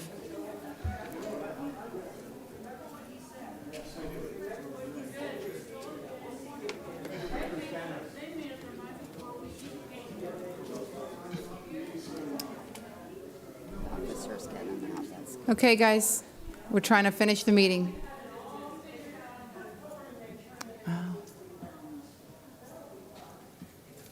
Madam Chair, before we go to the next subject, could I ask for us to direct Mr. Richardson for a finding of fact based on our decision on this issue? Or at least ask what his thoughts are? Do we do that if it's approved? Not typically, you can.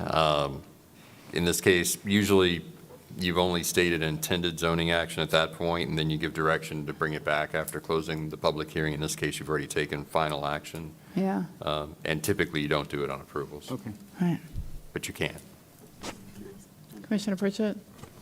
Yeah, Commissioner Smith, I know what you're asking, and what's interesting, when I was trying to research this, I was like, is this something we would ever even do right now with these properties? And everybody said, well, no, we really kind of shouldn't have done it. So I think it is something, maybe it was emotional at the time when people did it, I don't know, and it's obviously very emotional. But I do want to say in the midst of this, with all that Commissioner Tobia said, I wish we were keeping you. So I wanted to say that, because he said very soon. Well, at least there's a couple. Yeah, I just wanted to mention that. It was a tough night, but anyways, I just wanted to say that, because even with this, I would never as a commission bring this forward to pick and choose a few properties here to do this with in the midst of all those properties up there. And I know there's a lot of argument about evacuation stuff. But we live on Florida. You see a storm coming, you need to get the heck out of Dodge before you're running into 0 hour trying to get off of A1A. You should have been out of there before you see that thing coming. So it's just the state of Florida. And I know we had a lot of emotional things come through, but I think it was the right decision. But I did want to state, I do want to keep Kurt, even though we can't, so. My biggest concern is what else happened back then? I mean, we had pick and choose properties that were rezoned, and people did benefit from that. So I don't know how, do we give staff direction to look into it? I mean, how big of a thing is that, an undertaking is that? It's crazy. Madam Chair, I wasn't even aware there was administrative rezoning. It's very, I'm kind of very blown away troubling. myself. So anything you guys, I mean, I don't even know where to tell you to start. So, Madam Around Chair, that time, maybe? I think that, people's private property rights is something that I know that this board is very respectful of, and my office is very respectful of. And there are provisions in our comp plan and in our code for administrative rezonings. I won't say that they're not a valuable tool for you, but I think that it has to be done very delicately. And I think that back when this all occurred was prior to Bert Harris. I do believe now with Bert Harris being in play that it really limits our ability to do what happened, or what we just heard. We are going to be going into our ear phase again coming up, and that's one of the things we can look at that policy in our comp plan at that time, and we can tighten it up to be more in line with the Bert Harris actions, and try to provide it to be a better tool that it may have been intended to. And kind of update it, because I don't believe that section has been touched in our comp plan since probably the 90s. Or perhaps we need to go back and at least look at that time frame on what happened in Melbourne Beach.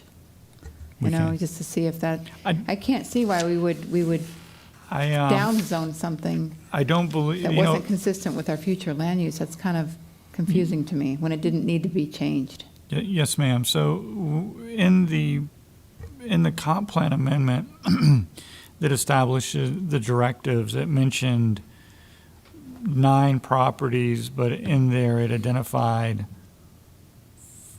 5 properties, and it looks like only administrative actions were taken on 2 of the properties. So I don't know that it was very widespread as. But isn't that bizarre? Doesn't that seem bizarre to you as a director that only 2 properties were hand-selected? It smells, it stinks, it really does. I want some kind of look at this. I mean, Yes, I'm ma'am. not saying I want you to pursue somebody, and expose people. I'm not even looking at that. I just want to make sure we're being fair with these properties, because that's pretty disturbing to me. If I may, just to be clear, when we're talking about those 2 properties, we're talking about 2 out of the 9 that were originally left out of the comprehensive plan amendment and retained the Res 4. We're not talking 2 overall. 2 out of the 9. 2 out of the 9. There were many more properties, first of all, that were, the future land use was brought down to the Res 1. There were 9 properties left out of that in 93. There were many properties administratively rezoned, right, wrong, or indifferent, many of them to match the reduced future land use. I mean, playing Monday morning quarterback, I could say probably a better thing to have done would have been to go through the more difficult process of amending the future land use down to Res 1 rather than rezoning from a zoning that was already consistent with Res 4. But that didn't happen. I would be very cautious to impute, ill motives here. There was clearly a mistake on the notice. Doesn't mean the action wasn't consistent with board direction at the time. Yeah. I don't know how you downzone somebody without, and do that justifiably and not worry about helping or hurting somebody's private property. I don't know how you do that administratively. I just don't. You should. Right, okay. Maybe just take a look at it, just do an evaluation, and if you see something we need to fix or some concerns that staff may have or some inconsistencies, maybe we can address it. We'll take a look at it. I don't want you to take I don't want you to do the entire shoreline from the length of the county, but I just don't like it to me. Madam Chair? Yes, sir. I think it's been established here by not only the person whose signature is on this, but the county attorney just said there was an error made. But let's for a second assume that there was no error made. And you got a letter, not you, but a citizen got a letter in the mail. I don't even know if this was certified, but pretend you got this letter in the mail that dealt with RU24 RR1 residential comprehensive plan. This document doesn't say private property rights will be taken away. Hopefully the state has cleared up some of this stuff, but even if this document that these folks received had been accurate, which it is not, I don't know 20 years ago if I would have gotten something like this. I wouldn't have just thrown it to the side and thus lost, private property rights, because the property, as we heard from everyone here, decreased in value when this took place. Mm-hmm. Unfortunately, this happened through action of the board as well at a larger scale with that small scale study that happened back in the early 1990s. And that's something that, again, largely in my district, I wouldn't ask anyone to do it in any of your districts, but in the district that I represent, that's something that I will look at. And because it happened in the 1990s doesn't necessarily mean it's valid today. There's been many changes in not only technology, but safety that we need to take into account, and maybe changes do need to be made. And that's something my office for my area will look for. But hopefully we don't do administrative rezonings, and if we do, we're a lot more clear about it. You will be losing property rights, and the value of your home may possibly go down. I'm just very concerned about this letter that, and I'm sure we haven't sent it out anytime in the recent term, but I understand, and even if there hadn't been an error, this is hard for anyone. This is hard to understand. That was sent, and whoever owned the property didn't have an objection to it. But they may not understand it. Did you look at it? And on top Wouldn't of you hire an attorney to ask what this means? Yeah, I mean, I find that- you shouldn't have to hire an attorney when government sends you a letter. Maybe if you get a subpoena, but if you get a Well, letter I'm in the just- mail, you should need an attorney. And on top of that, many of these houses, I believe, probably are not owner occupied. They may be rented out, and the owner may never have Well, seen that's a this. vacant land. There's no house there. But this is one example, right? There Well, were it's 2 out of 9. okay. So So one- one other this- person had their property downzoned. I think that I don't think those are odds I want to work with. Wouldn't you receiving that question somebody? And wouldn't an attorney make the most sense? I don't want to have to deal with an attorney to deal with my government, right? I just don't. Well, I want to be left you can- alone. You can want what all you want, but if you receive that, that's the conversation you started. If you receive that, you're not just going to throw it away. I don't want to receive this in the first place. I don't Exactly. want government We're not telling me arguing. my We're not land is arguing not that. worth is not worth what it was once was. I don't like that. As a Republican, as an American, I don't like that. That's not what we're talking about. We're talking about receiving that letter and not having some response to it. I don't want it sent out in the first place. Administrative rezoning That is was not done the- 20, 30 years ago. That's what we're talking about. It's not about now.